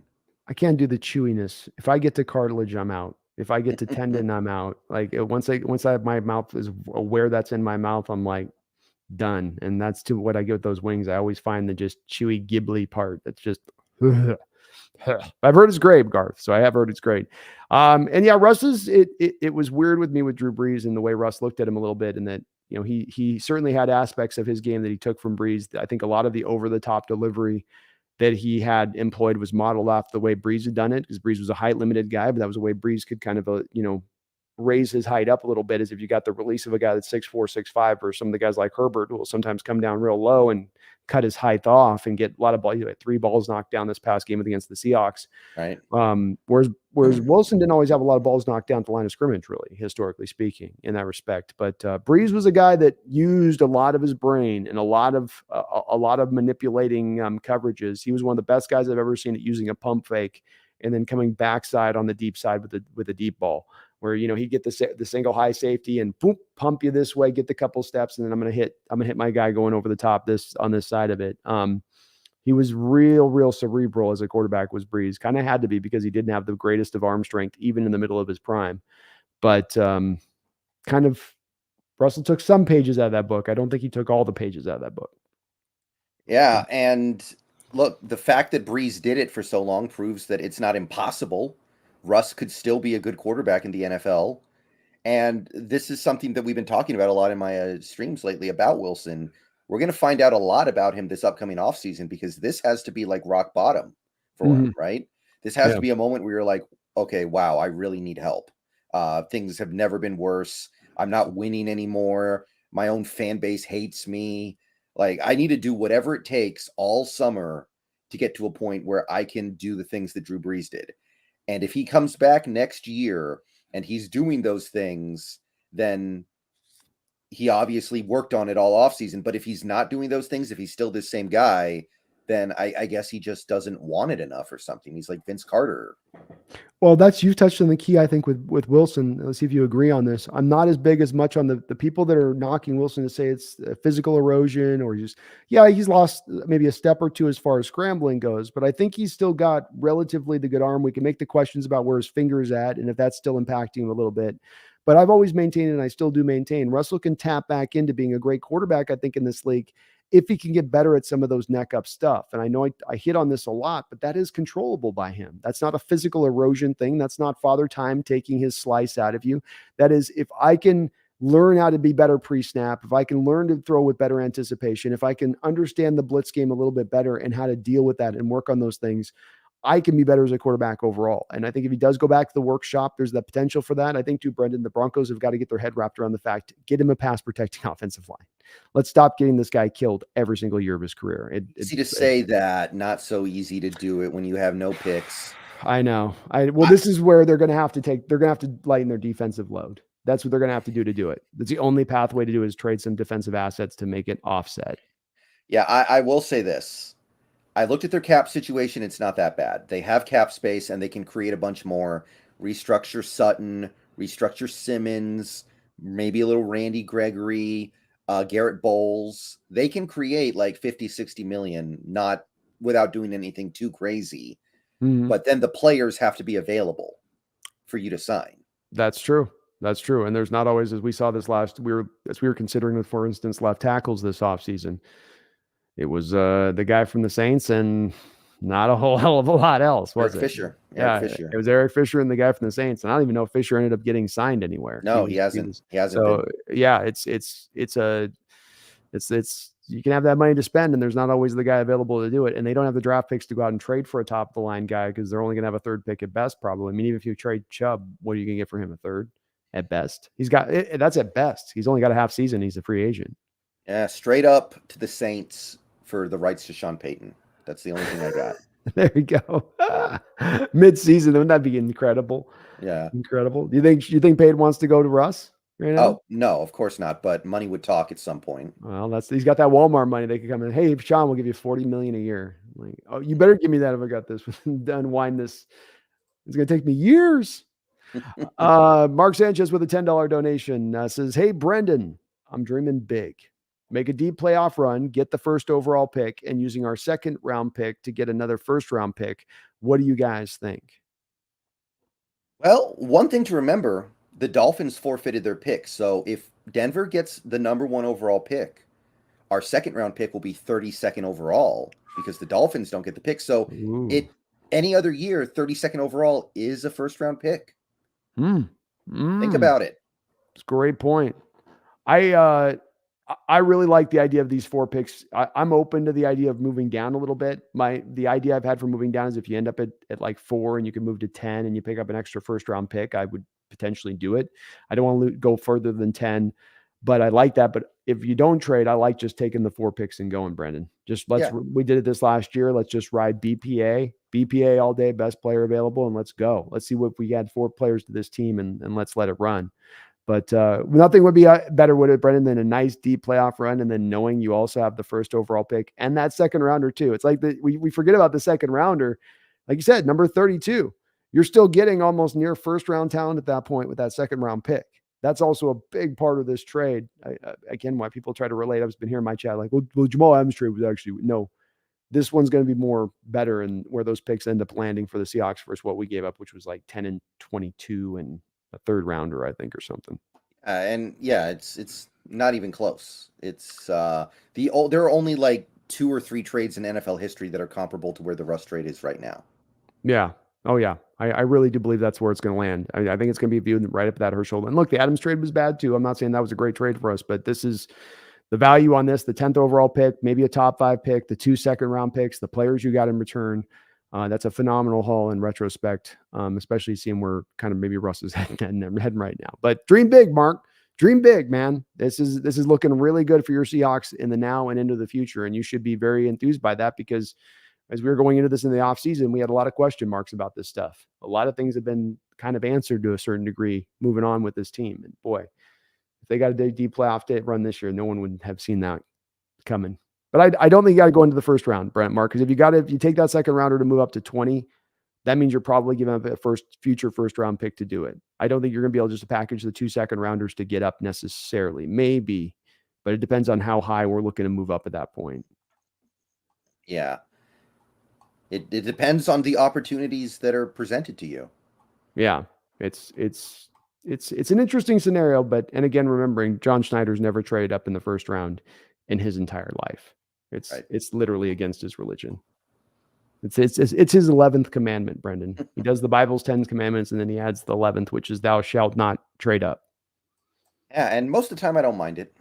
I don't either. You got to give up a lot to move up, man. It's a lot, and it doesn't always seem to work out for those teams trading up, you know. Garth Knight with a $5 donation. Appreciate it, Garth. All the donos. It says, can I be the only straight dude who's had encounters with trans to say I'm not a fan of Giselle's beauty? I think it's fashion designers that dig her. Well, you know, the models going back for years have always been a little bit to the eye of the beholder, right? Like back to the waif days, and you know, where they had the girls at like 62 pounds. You could lift them with a finger. Like, you know, look at this, you know, like, so they've always been it's always been a little bit different. Those international folks have a very keen eye. Yeah, it's almost, maybe it's kind of like a Helen of Troy thing, where it's like, yeah, it's beautiful, but that's not necessarily what I like. Like, you just know that objectively, yes, this is beautiful, but there's something not quite human about it. Yeah, there's not that it doesn't resonate with it. I can appreciate the look of it, but it's not something that's, you know, oh my God, stunning. Just look at her. Thank you, though, Garth. Vashi Visquez with the $2 donation says, watching Kenneth Walker rush is the finest of poetry. He's a hell of a back, Brendan. How many other running backs make that 74-yarder? Because I think almost everyone else gets tackled after like 20 yards. Yeah, I think it's the long speed. The thing that I come back to with Walker again and again is it's the quickness, burst, speed. Those are kind of 3 different elements you get for a running back, right? You got first step, which is first step quickness and initially just getting right up to speed. Then you got that burst, which is that's really the thing as a running back you most want, Brendan, right? Which is like from like 3 to 8 yards, I get up to I'm at my full speed, I'm going, and nobody else is up that speed. And then you got your long speed, which is that 4.38 40 stuff, which is more of it. And he's the guy that's got the first step quickness, burst, and the long speed all in one. And you don't tend to get that with a running back. And to your point on that gets stopped because there's a guy who can get through that hole to be a little bit shaky to get through like he can and stop and start quickness. And you get the guy that gets a little bit 10 to 20 yards on that play with the burst, but you don't get the guy that finishes that element with the long speed. There's always, you know, it's always a running back that's going to be held back in some way on that. And people like were relating to Barry Sanders, for instance. And Barry was one of my favorite backs of all time. I think he could have played in any generation. But Barry, from a long speed standpoint, those little legs would get, you know, he got up past 40, 50 yards and he was topped out. You know, he wasn't seeming to pick up speed and go. And that's where Walker's going to run away from you once you get him out into the open. He's gone. Goodbye. Legitimate fast guy, not just a track fast guy. And boy, does the way he runs the ball is just He's got such a great feel for how to run as well. Yeah, faster overall team, us or Miami? It's a good question. I would probably go us because I think defensively we're faster. They're Mhm. probably they're maybe a titch faster offensively, but we got DK Marquis good one here. Noah Fant is fast as hell for the tight end. I mean, he'd run Gosecki, he runs circles around Gosecki, Right. and that was so I'm going us. We're way fast. We're one of the fastest teams in football, man. We fly. We might be the fastest if we're faster than Miami. We might be. And then Miami's got Waddle and Tariq Young, but where's their super speed outside of that? How Xavier Howard, for instance, is a corner on the edge, is not that fast. They got the Cheeto guy from the Cowboys, I think, is their other cornerback. He ain't all that fast. So we've got guys across the board. Jordan Brooks is legitimately really fast for middle linebacker. I don't like Cody Barton, but he's really fast. Tariq Woolen, really fast. You've got some guys that can motor. But Yeah, yeah, Fish Quest, I agree, man. Walker has been wonderful to watch him. And boy, the last 3 weeks, Brendan, what has he got? Like 400 yards or something over the last 3 weeks, 6.8 yard something per like that. carry average. Just he is the light bulb has turned on. It's Mhm. 10,000 watt light bulbs going with him right now. And just please let him stay healthy, Brendan. Brendan, let us pray now. Let us pray now that Kenneth Walker not be struck by the injury epidemic situation that has hit the running back room. I've called it the Marshawn Lynch curse, Brendan. They just can't stay healthy. Please let him get through. Well, we Please. already got hit with it once this year, right? We I shouldn't have know. to deal with it again. I know. I'm hoping the gods have been satiated. Mhm. I don't know. They want so much, Brendan. They require so much. Randall McDaniel with a $20 donation. My goodness, Randall. Thank you for the big fat 20 dono. I always appreciate it, brother. Hope you're doing well out there tonight. Hey, Bees. Hawks have the deepest tight end room in the league. My hottest take. Randall, you got to eventually adjust that 58.9, by the way. We've got to adjust on where Disley's at on that one. Yeah, it's pretty high right now, I think. This is like 79.2 at this point. It's probably where it's Mhm. sitting in there. Um, Deepest tight end room in the league. Well, yeah. What's a team to you that even stands out that right now has really two tight ends that really freak you out? Well, yeah, I'm thinking about it. Like the old teams that had dominant two tight end sets, you're not really seeing that. Like the Patriots were supposed to be that with Jonnu Smith and Hunter Henry, right? But that hasn't Mhm. really manifested. No, they've used Jonnu Smith very oddly since bringing him over from the Titans. They didn't use him the same way the Titans used him, and it's been a little bit strange. And I don't know why, because he was such a specific kind of cat in the way you wanted to kind of employ him. But you're right. Like Browns they dipped on Hooper. They're not where they were before on that. And Tampa Bay, of course, lost Gronkowski this offseason, along with OJ Howard, who's now in Houston. Yeah, and I Cameron Brate's like dead with all those concussions at this Yeah, point. yeah, he's gonna get on the field next in 2025 if he still can pass protocols at that point. So there's really not any teams that really even have kind of the two tight ends that we have, much less the three tight ends. That's why I think no teams are using that kind of set in the league. Not because teams wouldn't use it, but teams don't have the benefit of having guys like Fant, Disley, and Parkinson out there to roll out there. And we've got to give Parkinson a lot of credit. Brendan, Carroll's mentioned this. I think it's really noteworthy. He has come along so far in his run blocking element of his game, especially versus where it was with him at Stanford. He's really made that into a place where he's been a plus helper for us in that run blocking this year, which was not, that's a development thing. That's something, it was nowhere near in a part of his game. He was a beanpole back in college, and he's added some strength and size to his game and made it a part of his game. It's why, again, Brandon, I'm a little bit thinking, man, maybe we add a fourth tight end, because just what you're able to do with these three tight ends, getting them to one side of the football field and challenging defenses to adjust. What personnel do you want to run? Do you want to run nickel? You're going to go to base with three linebackers. You put them in a bit of a pickle with that kind of formational group. It's an in-between formational group. No belief in Tyler Mabry. I don't. I think Okay.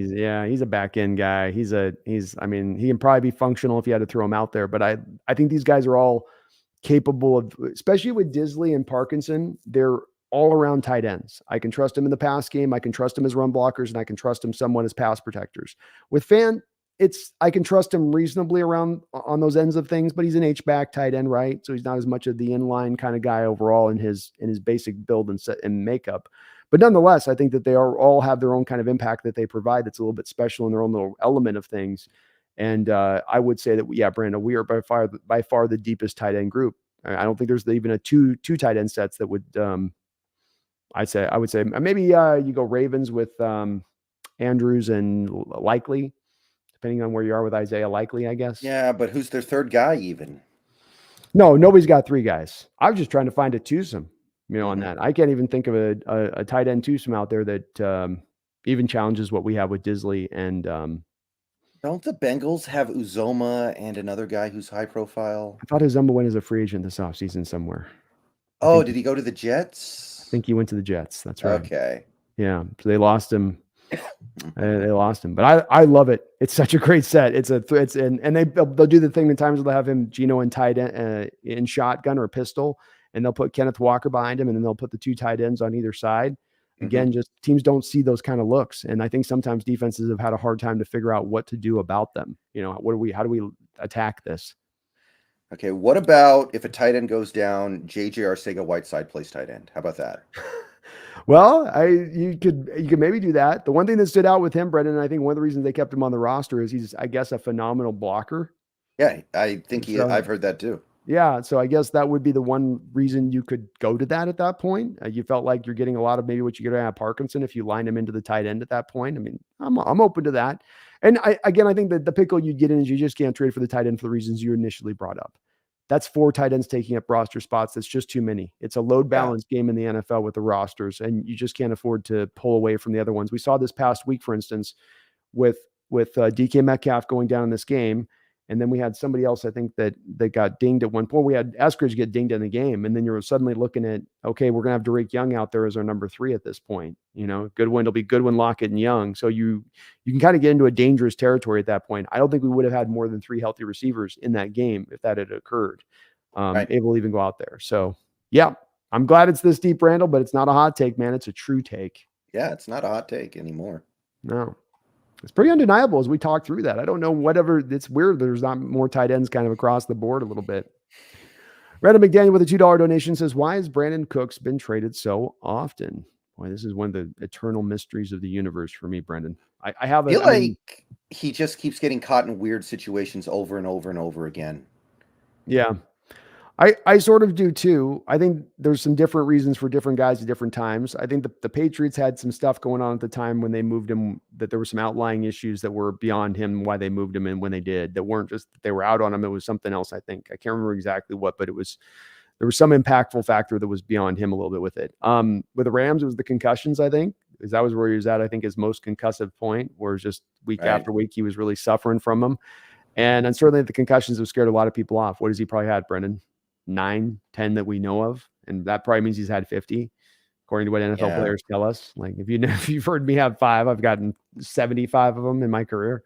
So it's odd. It's bad.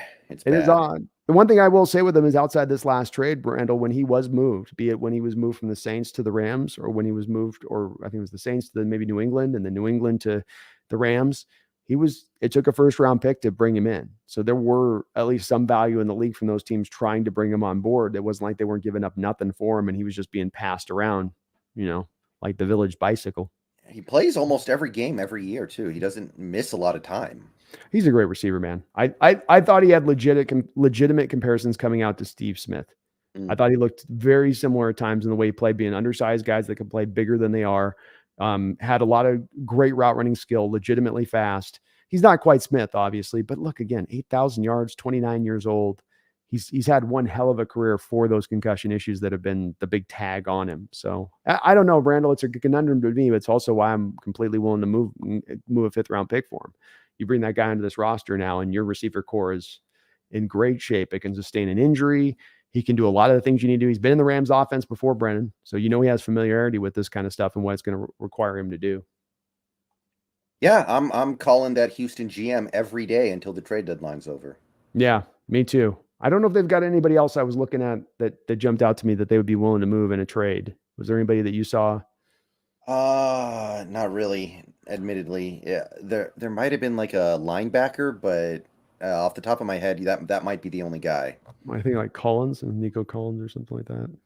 I don't know if they would trade him though. He's good and he's young. Yeah, probably wouldn't move him. I think the guy feel pretty good. Their defense has been, I think, one of their better parts of the year so far.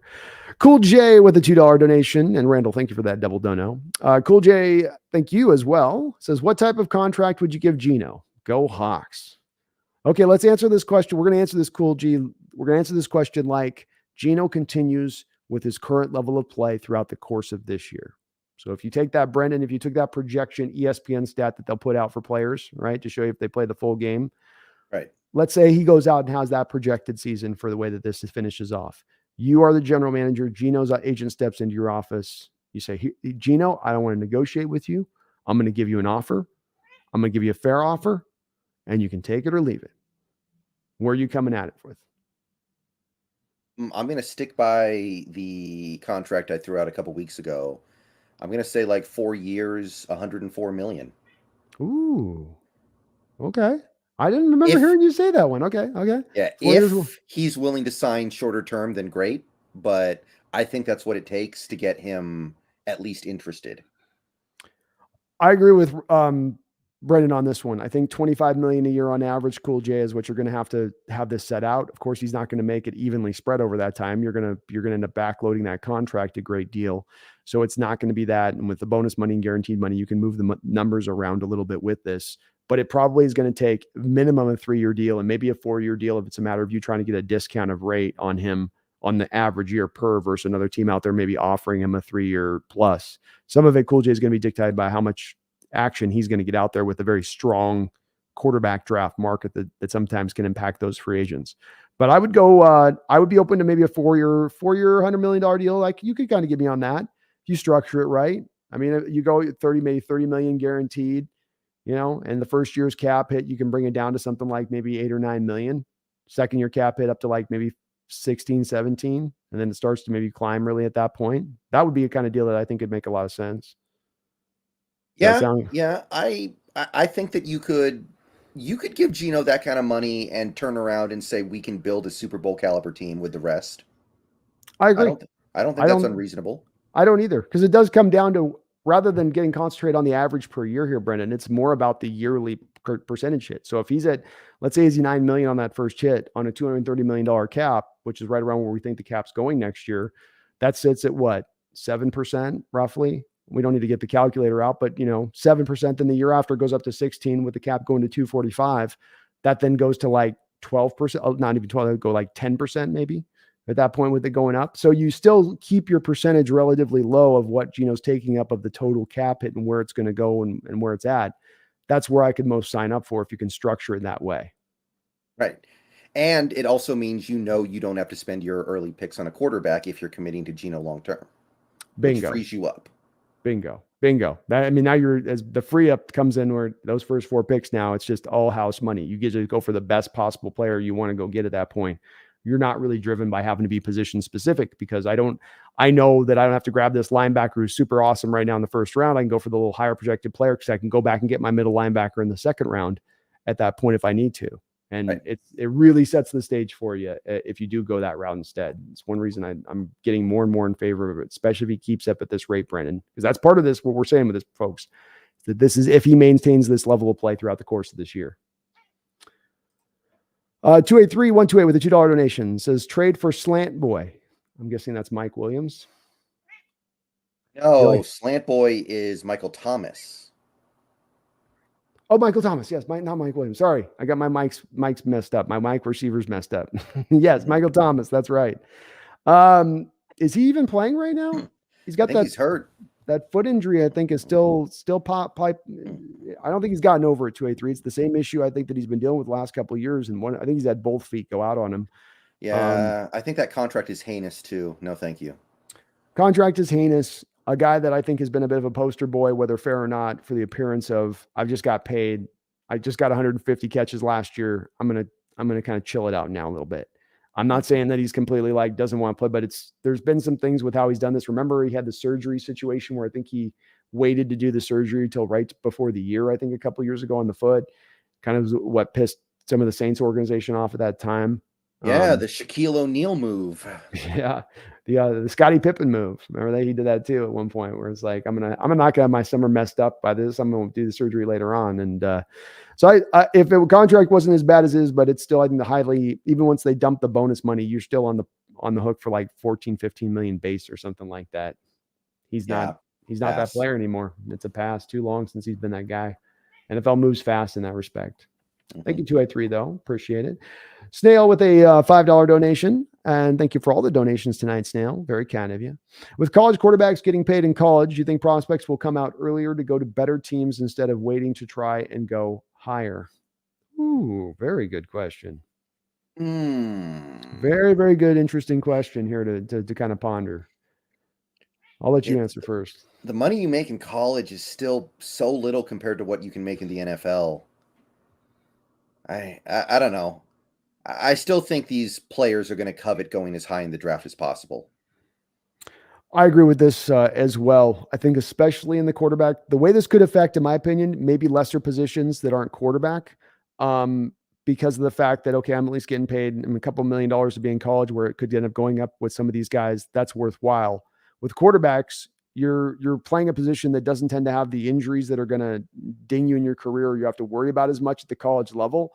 But you do want to get that contract rolling at the next level to start getting you to the hundreds of millions of dollar phase. Those other guys, like a linebacker or cornerback, it's going to be harder to kind of get to that big money on things at the NFL level. So maybe that does build a little bit more of that patience to come out. But not, I think the quarterbacks should be the opposite.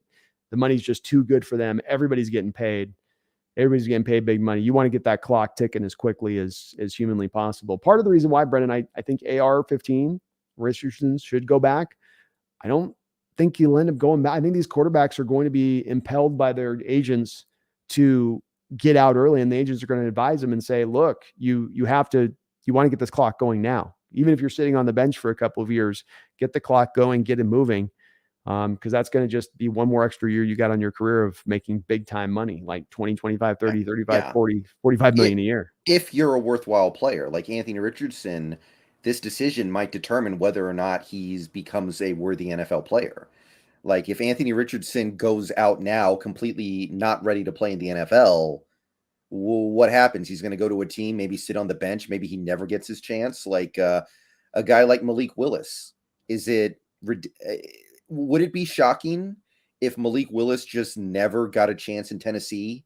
Like the next few years come and go, he never really gets out there. They stick with Tannehill because they're winning, and then they just part ways, and maybe he gets a chance somewhere else, maybe he doesn't. Like, isn't that possible? It is possible. I think if you have faith in your skill set to adapt and develop, and you look at yourself through a lens of, as in Richardson's case, where you say, what I needed really is 2 more seasons to get myself from a quarterbacking standpoint more cleaned up. Um, do I want to do that being it that I got to do it in college, or should I just as well do it in the pros? And if I'm not playing, that's okay. But if I'm not playing as well, at least I'm staying healthy at that point. I'm not getting Mm, battered or bruised. So I think it'll be interesting to see where this goes with guys like Cam Ward and Richardson this year. To your point on this, to find out where they're, if that's the math that they're doing with that. But I think instead, what's going to happen here is college. These quarterbacks, in certain respects, are going to try to get this clock going quicker and quicker and quicker. Who's the guy that's gone back to college in recent years? Who's the guy that should have been a high pick that went back in? Herbert? Uh, remember when Matt Leinart went back for that last year and he had one class, it was ballroom dancing, just so he would be able to legally play for the Yeah, team? yeah. Like, yeah, that doesn't happen anymore, really, does it? No, I mean there's a couple guys here or there that come through that are those special cats, Andrew Luck, or that will go and do that. But I think more often than not, these guys and especially more than ever, the agents are telling them you don't benefit by going back into college and putting that tape out of there. I mean it just doesn't. You okay, you're elevated. Now you're gonna go from being, you'll be the first round pick. But here's the thing about that too, Brendan. Richardson, let's say Richardson goes now to maybe a second, third round team. Maybe it's a team that's near the playoffs. Maybe it's a team with a little bit better of a roster than he would have gone to if he waits 2 years, picked in the top three, goes to a crap situation like Justin Fields, gets the old hell beat out of him. That's much more of a common place for young quarterbacks who get picked high in the draft to end up in, rather than the second or third round guy who never gets the chance, who truly is talented enough to earn it, which we don't have a lot of stories of. Yeah, I mean, there's something there. The college QBs getting paid in college now is definitely going to change things a little bit. Yeah, agreed.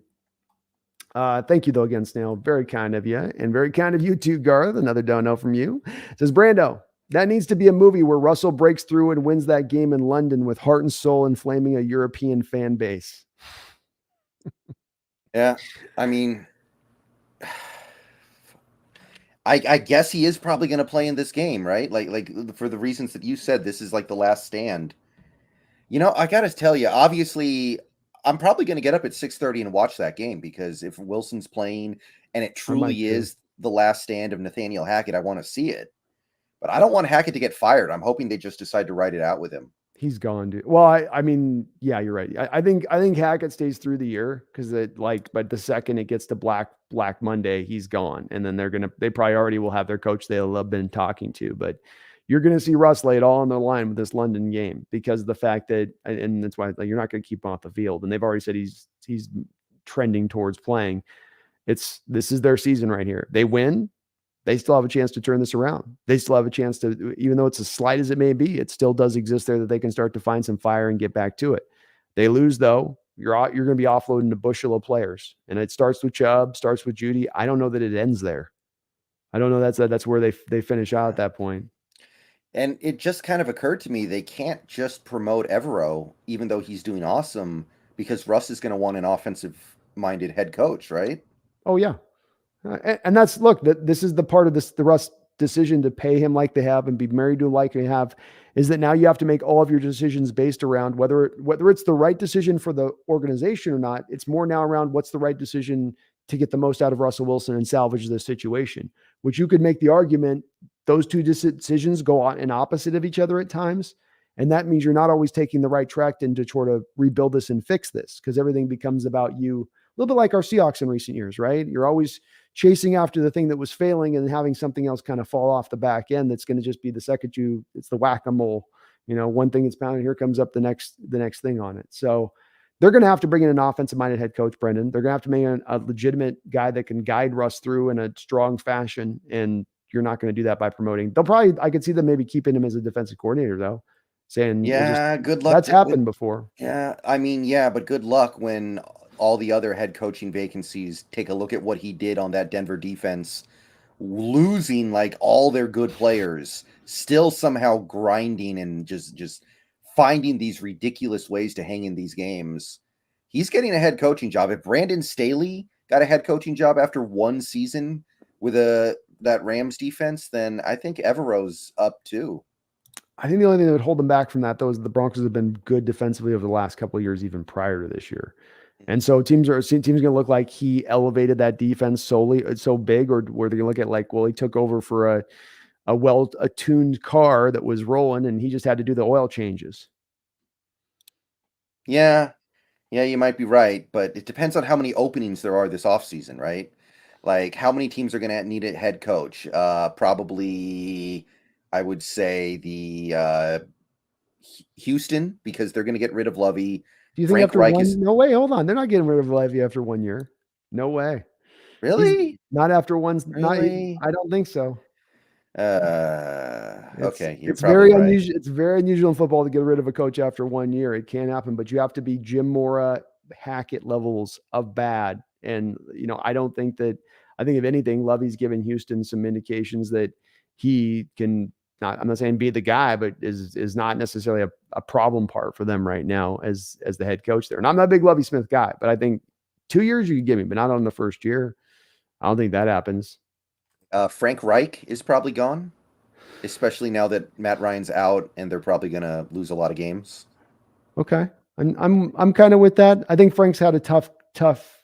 They may look at that situation with Frank and give him a bit of a benefit of the doubt. Number one, they're 3-3 right now, and every quarterback they've given him over his coaching time there has been shot. Like Carson Wentz isn't good this year with Washington, right? He's already broken.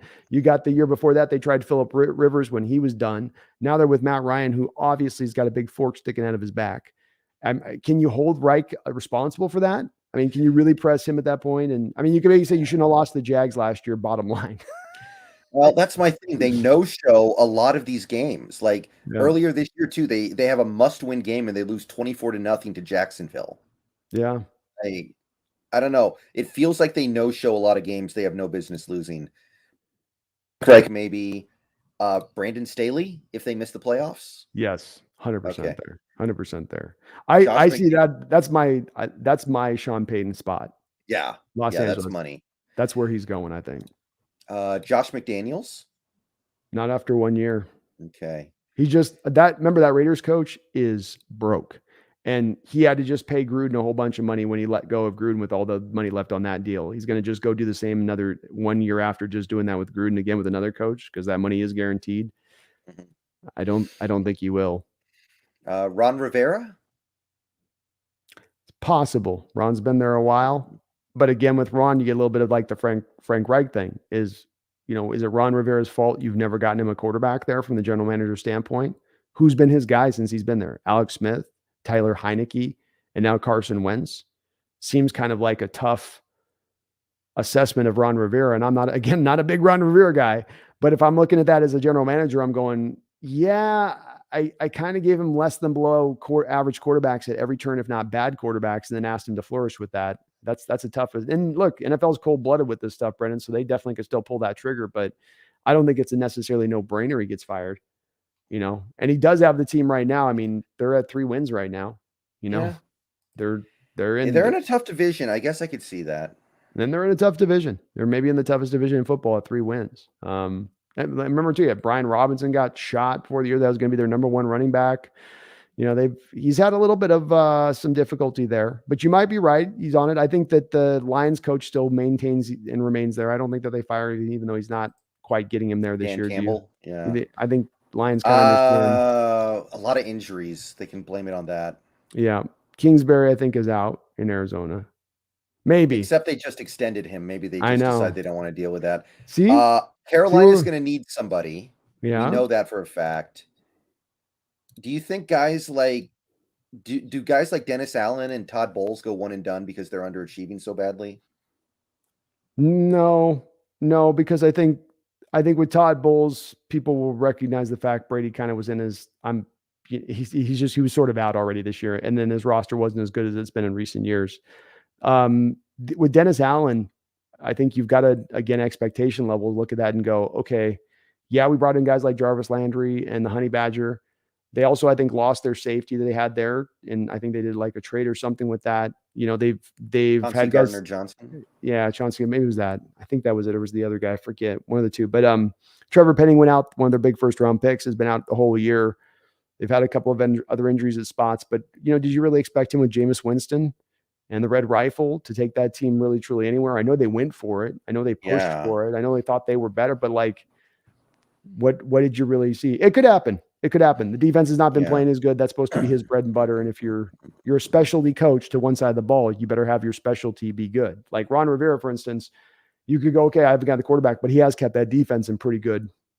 Yeah. And he's a defensive minded coach. So you can go, okay, well, you are taking care of at least your side of the ball here.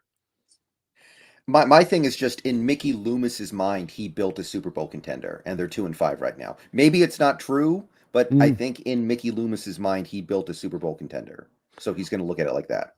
I mean, I could see it. And you're dropping off from Dennis Allen from Sean Payton. I think that's also a pretty big, steep drop. You're going to look worse as a coach, I think, going from Payton, because I think Sean is good at what he does. But, which, by the way, did you hear the story, the Reggie Bush story with him drafting Reggie Bush back in the day? No, I did not.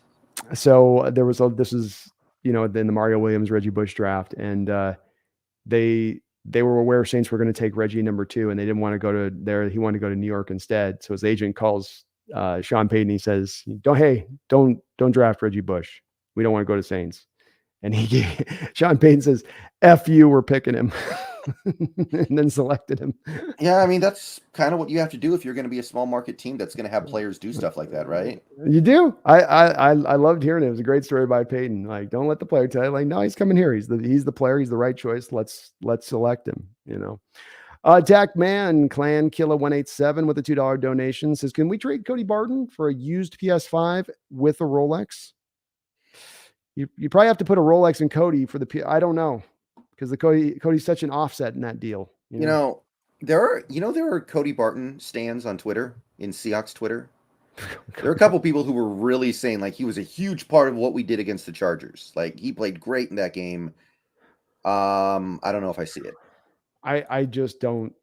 I don't see it with him at all. I again just it's not been as bad as it was in the first part of the year over the last few weeks where it was like avert your eyes, look elsewhere. If you concentrate on him, it's going to make your eyes bleed. It's not been necessarily at that horrible, but again, as you can see on this PFF scroller I have at the bottom of the screen here with the defensive grades, he was one of your lowest ranked players, and he usually is in that realm, especially the more snaps he gets, Brendan. The more snaps he gets, it seems, the more he gets lower and lower on that list, the more time he's kind of exposed on the field. Let's go get Roquan. Like, let's just go do this. Can we do that, Brendan? Like, let's keep this nice and simple and neat. Did the Bears win too many games? Are they going to talk themselves into trying to compete this year? I mean, it's possible, right? They're in the division right now with Green Bay, obviously a step back. I mean, hell, they're tied for Green Bay. Minnesota's obviously looking pretty good so far right out the gate. But yeah, this is the problem with this new 17-game season, Brendan, is teams, this as I can harp on, is like teams talk themselves into the fact that they're truly contenders. Because there's that one extra game to get right and to turn it around, even if you are 3-4 or 2-5, and that's the danger there. And that's the difficulty then in making those trade deadline deals, as opposed to the past when there was a lot more teams that would make that decision. I feel like, right. But no, Tack Man, unfortunately, I think we're stuck with Cody. Our only hope is we upgrade the position and we can move him back to more of a special teams kind of role. Yeah. He was good at that. He's great. He's a great special teamer. He's going to make some special teams tackles or lay some hits. I'm great with him there. But that backup quarterback, that's his lane. Brian with the $2 donation says that was a real weird comment, Garth. Well, if you know anything about Garth, you know that he's got his share of colorful comments, Brian. Yeah. he definitely plays it loose and free. It was. It was definitely. Thank you for the $2 donation. And thank you, Joshua Marliz, with the $2 dono. Guys, favorite sections to sit at Lumen. Go Gino. Hey, go Gino, Joshua. And thank you for the donation. What's your favorite spot?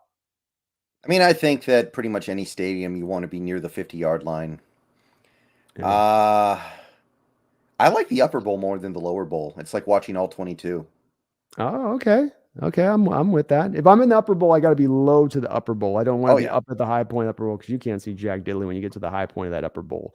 I just sat Joshua in the Cardinal game a couple of weeks ago at the opposite end from the Hawks Nest side, and right there, and that was pretty good seating. I do think Brendan's right though. 50-yard line, right on the field, especially if you can get behind, like, let's say the Seahawks bench, because then you can hear some cool, colorful conversations probably at times, or if you're a lip reader, at least kind of figure out some things. So that's probably the spot right there. That's the magic spot. But upper bowl's not bad. If you're in the lower part, it's more feisty in the upper bowl too, Brendan. You get some more of a feistier element. You might see a fist fight up there. It's a little bit Mad Max up in the upper bowl of Lumen. Yeah. Yeah. I had a manager at my, current job, but previous manager who was at the Fail Mary game, and there was a fight. Too. Yeah. And there was a fight and he had to leave early and he thought we lost, and he got to his car, turns on the radio and realizes, oh, we won.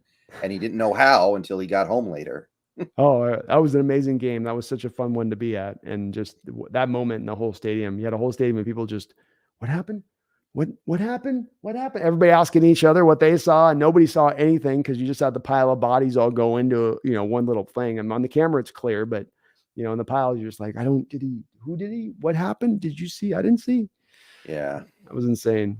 Yeah. My favorite part of that game was after, when Mike McCarthy was doing the post-game interview and the reporters kept trying to bait him into saying something that would get him fined. And he was just like, I'm not doing it. Okay. I'm not doing this. I'm not playing your games right now.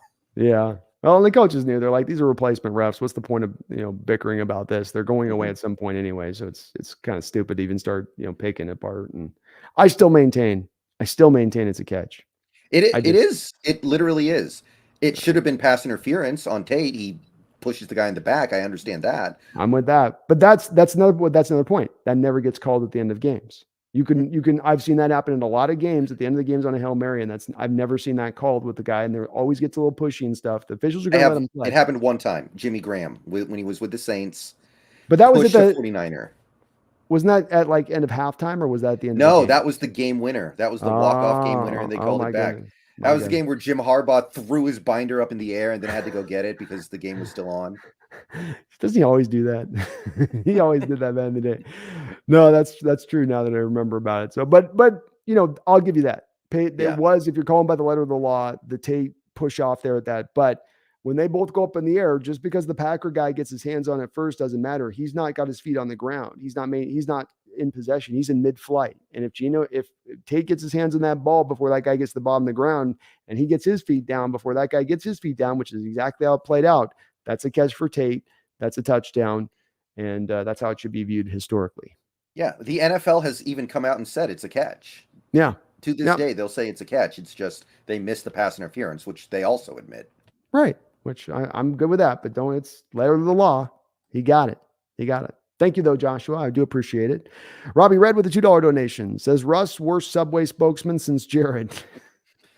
We got to move on. I got so many jokes here. We got to move on quickly. I know. We can start going down a road with this one. Yeah. Ooh, that is dangerous. Yeah, they pulled a sandwich, man. That was kind of cold-blooded, wasn't it? I mean, apparently they did it as part of their regularly scheduled sandwich rotation, but it looked like they pulled it because he was playing bad. Because had you seen that commercial back when they aired it on TVs back in like March? Well, wait, the one that just came out though that's why I don't think this holds water, because the one that came out with him doing here's some dangerous ways to eat the sandwich with like, I'm going to cut it this way, I'm going to cut it that. They pulled it like 4 days after that thing came out. And then they said, no, it's because we're rotating. And I went, why would you release a commercial for a sandwich you're going to pull off the shelves within 5 days? Yeah, I've seen people say that commercial was airing on TV back in like March. I never saw it though. I never saw it either. But I don't watch a lot of commercials on TV anyway, so maybe I would have missed it. That's true. I don't either. Maybe it was, but there were some people who were like, this commercial's old. I saw it early last year. Okay. Well, so that's possible. That is possible. It was just weird because it came back out all of a sudden by Subway, and then they pulled it a few days later. Like, all right. And I thought it was because that ad just was looked at as like, boy, this just you guys keep going corner with this stuff, huh? We're just gonna keep leaning into it. But yeah, I don't think he's gonna be. We'll see if the dangerous sandwich comes back. That will maybe tell the whole tale on that one. Seahawks all those sandwiches taste the same. They do. Every do you like Subway sandwich tastes the same? I don't like Subway anymore. Do you? It's okay. I mean, if I'm really like if I'm on a freeway in the middle of an 8-hour trip and there's a Subway on the off ramp, I'll go eat Subway. But like, if I've got any other sandwich opportunity out there to go get, I'm gonna go just about anywhere else. Yeah, Firehouse is better. Jimmy John's is better. I haven't had a lot of Jersey Mike's. That's better from what I've seen, though. Yeah. I've heard it's better too. Yeah, Subway used to be a lot better. They used to care a little bit more about their ingredients, but it's gone it's gone the way of Russell's game. Seahawks 17 with a $2 donation says, I want Parkinson's jersey. Oh, sign up for the long-term Parkinson experience there. I don't know, man. He's going into his third year. You might buy that jersey and come to find he's another year from now, he's probably going to have like 400 yards this year. Is he on track for that? He's on track for about 400. Yeah. Because a lot of these plays he's catching are big plays too. Like he had one catch on Sunday, but it was a 28-yarder. Those add up. Oh, he got up the field. He's got a little bit of juice and yeah, he's a big play guy out there. He's good. Been a good overall player for us on that, but I'm with it. Get that jersey there, Seahawks 17. It's a good pickup. I'm just a little worried about you getting it, and he's gone a year and a half potentially. I mean, if he balls out, that could happen. So, Snail with a $2 donation says 2 years, $40 million for fully guaranteed or pass for Geno. That's your bottom line, Snail. I don't know why you would take that based off where we are right now. Yeah, that's the thing with the Snails. I think that if he stays on this track to play, he's going to end up at as what Brendan said, 4-year, $25 million on average per is kind of the baseline of the cost, if not above that. I mean, that's going to be the going rate with the salary cap increasing to $230 million. Inflation's a bitch, and that's going to hit. So I just don't think you're going to get away with that deal at this point. Seattle's got some control in this because some of it's going to be dictated by the market that's available to Geno. And if there is no market, that could then impact that cost, where if there's nobody out there to pay him the 25, he might be worth it, Brendan, but there may not be the team that's willing to do it. I do tend to think somebody would be willing to give him, maybe even on a short-term deal, somewhere in that area of things, though, after this year. Thank you, Snail, for all the donations tonight. Garb with another $5 dono. Thank you, Garb. So there's no way Kanye and his associate AB are going to accept that money on behalf of Geno. Gino will want more because Kanye and AB are a little tight. Is Gino hanging out with AB and Kanye? Did I miss something? Gino worked out with them a couple off seasons ago. So Oh, that okay. I back when forgot about AB, that. yeah, AB was trying to get a job. They were out there throwing on the field together. So that's definitely been a thing at some point. I didn't know if Kanye and AB are. I know AB was doing his little rap thing. This Mhm. I saw on the stage with this little rap movie does now. So I don't know if that's maybe Kanye helping him out with that. And that would be very funny if that's the case. By the way, that's so hilarious. And have you ever seen some of the backstory on the fish joke with Kanye? No, I have not. If you get a chance, do a little. It's a quick little 5 minute dive on like you can listen to. I think it's Bill Hader talk about the coming up with that sketch for fish sticks. And if you get a chance, look it up. It's really hilarious because then it becomes it's a meme. Like Kanye ends up taking it literal in life. Like the whole crutch of the thing is Kanye West can't take a joke in the South Park episode, Mhm. and then you literally have him at some point on an interview, like, and he's like getting blustering. He's like, and that's why they say I still. That's why they say I eat fish sticks. And he's like, still, Yeah. it's perfect I moment. I have seen every South Park episode through like the first 12 seasons, and then I just stopped. So I stopped right before Fish Sticks. So I I was know what it never, is. yeah, I was never a huge guy on the show, but that bit was just when I saw it, and then Kanye actually references it at some point in this random interview, and he's still not getting the joke. Mhm. It's the like he's so obtuse of it. It's like a joke that hits on like 10 levels of hilarity Yeah. because Russell he's Crowe did that one time too, yeah. because Oh they yeah. made fun of him on South Park, and then he was doing an interview. They asked him about it, and he's like, "Well, they can recognize that I'm a very passionate person." And it's like, "No, it's because you get drunk and you pick fights with people." Oh, it's stinging them. That's why they're trying to cover it when those guys talk about it. So it hurt, South Park can Yeah. kind of probably hit you where it hurts. That's for sure. But thank you again, Garth. I appreciate it, man. Seahawks 17. I hear Nate Odoms is available. Cautionary tale. Nate Odoms, the old Oh, Buffalo Bill cornerback. really? Okay, I don't know this one. I know some of the old Uh cautionary this tales. so the Bills had that team that went back to like what 4 straight Super Bowls and lost at that time, and Yeah. we had our front office at that time got a little bit fixated with some of the Buffalo Bill players. So we signed House Ballard to be a tackle for us on a big huge contract. He was okay. Nate Odoms was also brought over a great cornerback for them, and he never played for us at Oh, all. really? Like so it was a complete busty Did he move get on the hurt, or was it like a Harold yeah Carmichael thing? completely just hurt, just Uh, body broke down, and you just didn't get anything. And it was a complete no show, just completely nothing. So, yeah, you got to be worried about those free agent deals being the saviors thing sometimes at that point. And that Nate Odoms one, boy, you're really hoping that was going to push you into a competitive state because they were just yeah. starting to kind of loosen up the purse strings just a little bit. They're so tight with it for years, Brendan.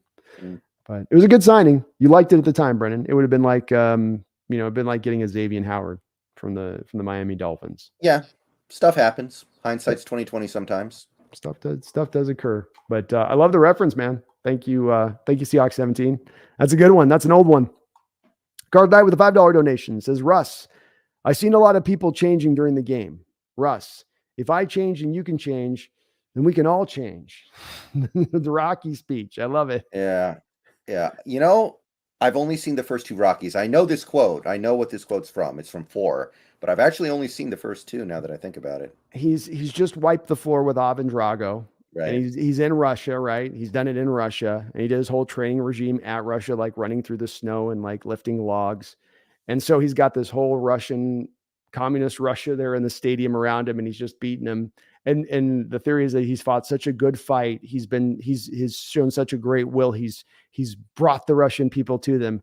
And now as he's brought them to them, he's talking about freedom and them So he ended the changing. Cold War. Yeah, it's essentially like Rocky ending the Cold War kind of moment, Yeah. like Stallone at his most epic of I can make things happen in this world. Oh God, it's a good movie though, and boy, Drago was a scary. After you didn't think they get more scary after Mr. T, but Drago was pretty freaky back in the day as a villain for Rock. Thank you, Garth. I appreciate all your donations on the channel, man. Cora Pennington with a $5 dono says, don't ever remember any of the Alaskan Airlines commercial being that bad. I think Russ just doesn't do well in the fast food commercial scheme. I agree. The Alaskan Airs weren't bad. I liked it. I liked the one he did with Yeah, the Macklemore. Was like, whose house is that? That's your house. That's your bird. Remember that one? That wasn't bad, was yeah. it? And that was kind of I that made me think chuckle. these ad people have just realized that he's not a good actor and he's corny, and they're just completely leaning into it in the hopes that it eventually loops back around to being good, but it's not going to happen. I agree with Brendan on this 100%, Cora. I think it's just that it's the ad marketers going, we can't get him to like Peyton Manning, like with this timing and comedic stuff and chops. And he's just never going to be natural enough to do it that way. So we're just going to lean fully into the corniness and see if that becomes hilarious by us leaning into it. And I think that wasn't the right way to go with it. Yeah, They went a little too much yeah, lean on that one, Brendan. Little too yeah. much lean. It makes me think of the Family Guy gag with the chicken that's Peter's fighting, right? Where they just have this big chicken show up out of nowhere, and there's like this 5 minute long fight scene where they're just punching the crap out of each other, and it's not funny. So then in a later episode, they do it for like 10 minutes. The fight just goes on, and it's like, eventually this will be funny. It's like, no, it's not funny. Stop it. No, it's not. It just gets people to a cringe point of it. And Yeah, don't put a spokesman to be made to look cringy. That's not what you're advertising. Your job should be to put your spokesman and make them look good, and find a way around it. Make your script funny. Put them in, like, you could do other things. It's so uncreative and lazy of an approach to go, let's just lean into the cringe. That was not Russ's fault on that one. That's completely ad marketers being just dumb, right. absolutely just stupid with it. Um, Cool. We caught up finally on the donations. Thank you to all you folks for all the donos today, man. You guys put so much out as far as your support to the channels here, and we really do appreciate it. Both Oh, me and Brendan yes. do. So thank you so much. Um, well, we looked, I think, pretty fully at this game overall. There's nothing really, I think, else that stood out from what we saw offensively. I did notice you put out a video that I think is very important on this that we should note with this. And you talked about the pass protection in particular in this game Hmm. from our offensive line, Yeah. and that it was not just one or two guys, Brendan, but all of them in this particular game, which is a very unusual occurrence for our Hawks. Well, there were two sacks in this game. One was on Curhan on the spin move. Yeah. And Curhan had a miserable day, by the way, but Yeah. he's not a guard. This is why I always say We've don't put him we at guard. we've talked about this, right? This is where we hammer this over and over. Don't people go, what about him at guard? No, he's a tackle. He's a tackle. Sorry, Yeah. go ahead. But the other sack was a weird one where Phil Haynes had the guy, and then Haynes ran into his own dude, I think, and the dude was able to get free, I think. That's the best way I can describe it. Mhm. Other than those two sacks, I can't recall that many plays where Gino was like running for his life. No, and it's part of, I think, why he gets sometimes too comfortable in the pocket, Brendan, right? Like he leans back in the lazy boy, puts his feet up there. He's like, they got this in front of me. I'm good. But your video, I thought, did a good job showing that every one of these guys had well above average pass blocking day in the game. It's not just been something we've seen in one game, but we've seen over the course throughout this year. It's a big part of your offensive success this year because over Carroll's time here, including during Russell's time, and it wasn't Russell's fault. It's just how they built their offensive lines. And this is another spot Carroll's changed in. When we talk about Carroll being given credit for changes across the board, he went for a 10-year period and built his offensive line solely on the back of being run blockers first. 1, 2, 3, 4, 5. Are they run blockers first and foremost? And then whatever they can give me as far as pass protection is great, whatever. Now you have an offensive line that's actually, you could say, is more of a pass blocking offensive line in total as it stands right now. And you're seeing the benefit of that, aren't you, Brennan? Yeah, you really are. It kind of feels to me like maybe a guy like a Shane Waldron has a little bit more of a voice in the way this Mm-hmm. offensive line is getting built. Yeah. Maybe Schneider as well. Like we've always wondered, how much power does Schneider have over stuff? Did he get more power this most recent offseason? So it feels like maybe he's listening to other people a little bit more. Maybe that's what's going on here. I think that's, again, a big part of why I also think Schneider's gotten the more control this offseason in having the drafting, because I don't think you could have talked me into the fact that Carroll changed so quickly as to, in two of his first four picks in the draft, he's going to go get two offensive linemen that are pass protectors first and foremost in their skill set. That to me was one that really rung of me of Schneider's influence there, because it goes so against where Carroll's wanted to go with his linemen. And he's been very steadfast in this approach for right and then for wrong.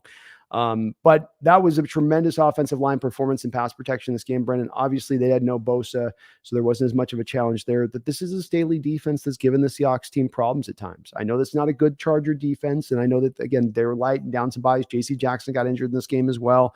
But nonetheless, you have been at times in recent years in Staley's defense been completely halted in your tracks at times by what they were doing to you defensively speaking. And in this game, that was not the case, especially in pass protection, Brendan. Remember that, and it was Aaron Donald and stuff, but that playoff game with the Rams at home a couple of years ago stands out where your line was under a deluge the whole game. Just an avalanche after avalanche, play after play after play. And we just have not been there at any point in time this year, Brendan, at all. Yeah. And look, obviously we took advantage of no Bosa, but that's one thing that we talked about before the game. Like, okay, there's no Bosa. You have to worry about Mac and really nobody else. And we completely neutralized Mac. Mac actually had a bad game. PFF gave him a grade below 50. Yeah. One pressure for Mac the whole game. All he did the whole game was fall on a fumble.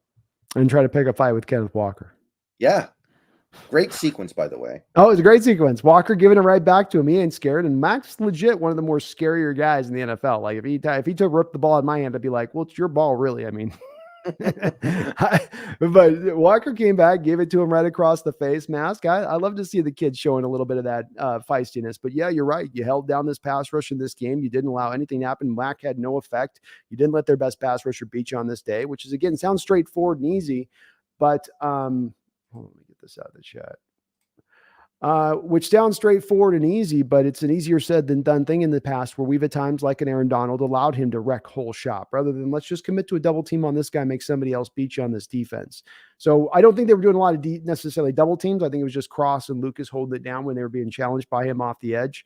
But again, a big part of the success going forward for us, Brendan, in this offensive line and in the future is going to be their ability, not just in run, but the pass protection aspect that they've set up here.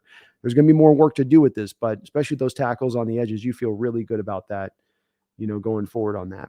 Yeah. I was really worried about Cross in this game because this is kind of his weakness, right? A guy like Mac who can bull rush him. Yeah. Lucas too. Yeah. I was prepared for some damage and there really wasn't any. No. And it's not like Mac's having a bad year coming into this. He's been a very solid player all the way around for this team. So he's a dark horse defensive player of the year candidate. I think he has like 6.5 sacks. Yeah. So you did what you needed to do there, offensive line and pass protection. Love what we saw in this game all the way around. Is there anything else that you can think of we didn't cover in this one that you wanted to touch on? I think that through the super chats, we kind of got through pretty much everything. Joey Blount needs to calm down a little bit, I guess. But what was he doing on that play? Jesus. Yeah. He had that trigger pulled back about 50 yards before he got to that punt returner when he demolished him. I swear he had made that decision in his mind. I'm gonna light this guy up. That was insane. Yeah. Well, I guess just one last thing we want to touch on here. Oh wait, no, I should put that up. One last thing I did want to touch on with you. We do have the trade deadline. We're going to be talking this a little bit on your show here pretty soon as well. We've talked about a couple players we might target. Let's move away from that really quick. General terms, how aggressive do you want to see this team be around this trade deadline, or not aggressive at all? I don't know if I would be aggressive. I would definitely try to be careful here. I'm not interested in giving up any of our picks in the first 2 rounds. Me neither. I'd really like to hold on to those. I think that's more valuable than any player you could get.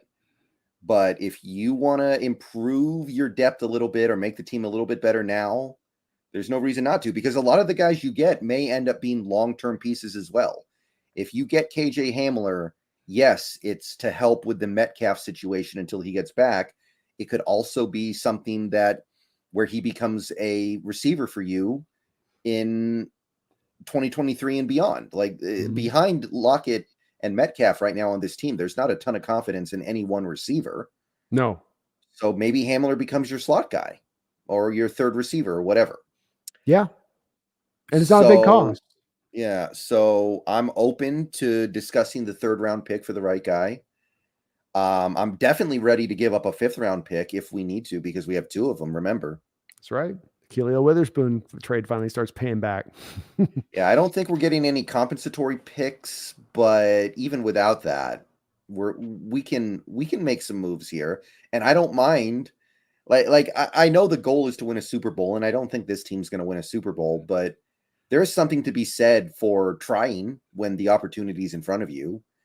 Yeah, it's taking your finger and lifting up in the air like they used to do to test the air and what the temperature was. Temperature right now, Brendan, is the NFC's wide open. If it was more locked down, if we saw Tampa Bay at 6-0, Eagles at 6-0, Rams at 5-1 or whatever, and you're looking at a lot of top end teams and you got no chance to compete with them, that'd be one thing.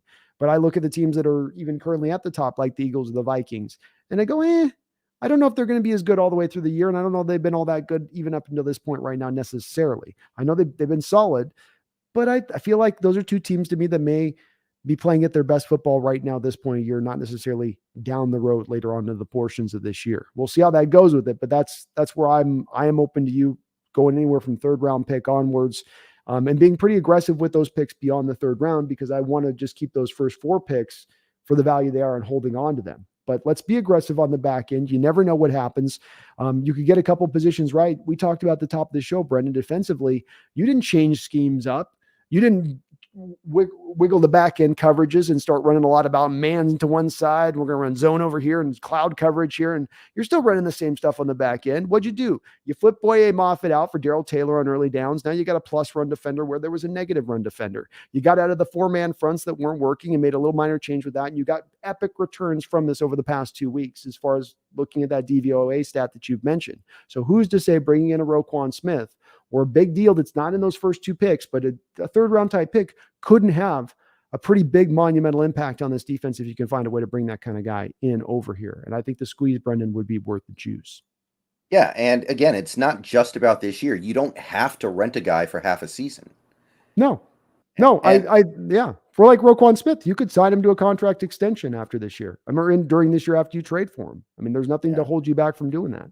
By the way, I think it's still on the table that you move Sidney Jones and get a 5th or 6th round pick back. Agreed. And that's another bit of ammunition you could utilize to help a position you actually need help at. Because Sidney Jones can't get on the field now. He's really not going to be able to get on the field when Trey Brown gets back. Yeah. No, I agree. Why not?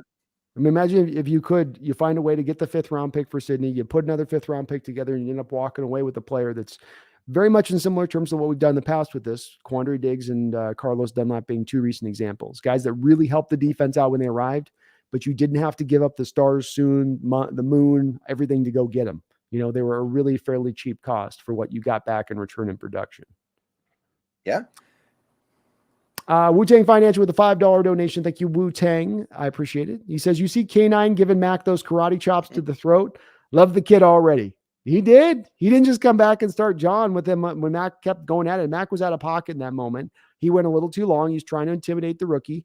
Rookie was kind of giving it to him that day, so they're probably getting tired of it, but he gave it right back to him, Wu-Tang. He didn't take that stuff. I'd love to see that out of a rookie. Yeah, good for him.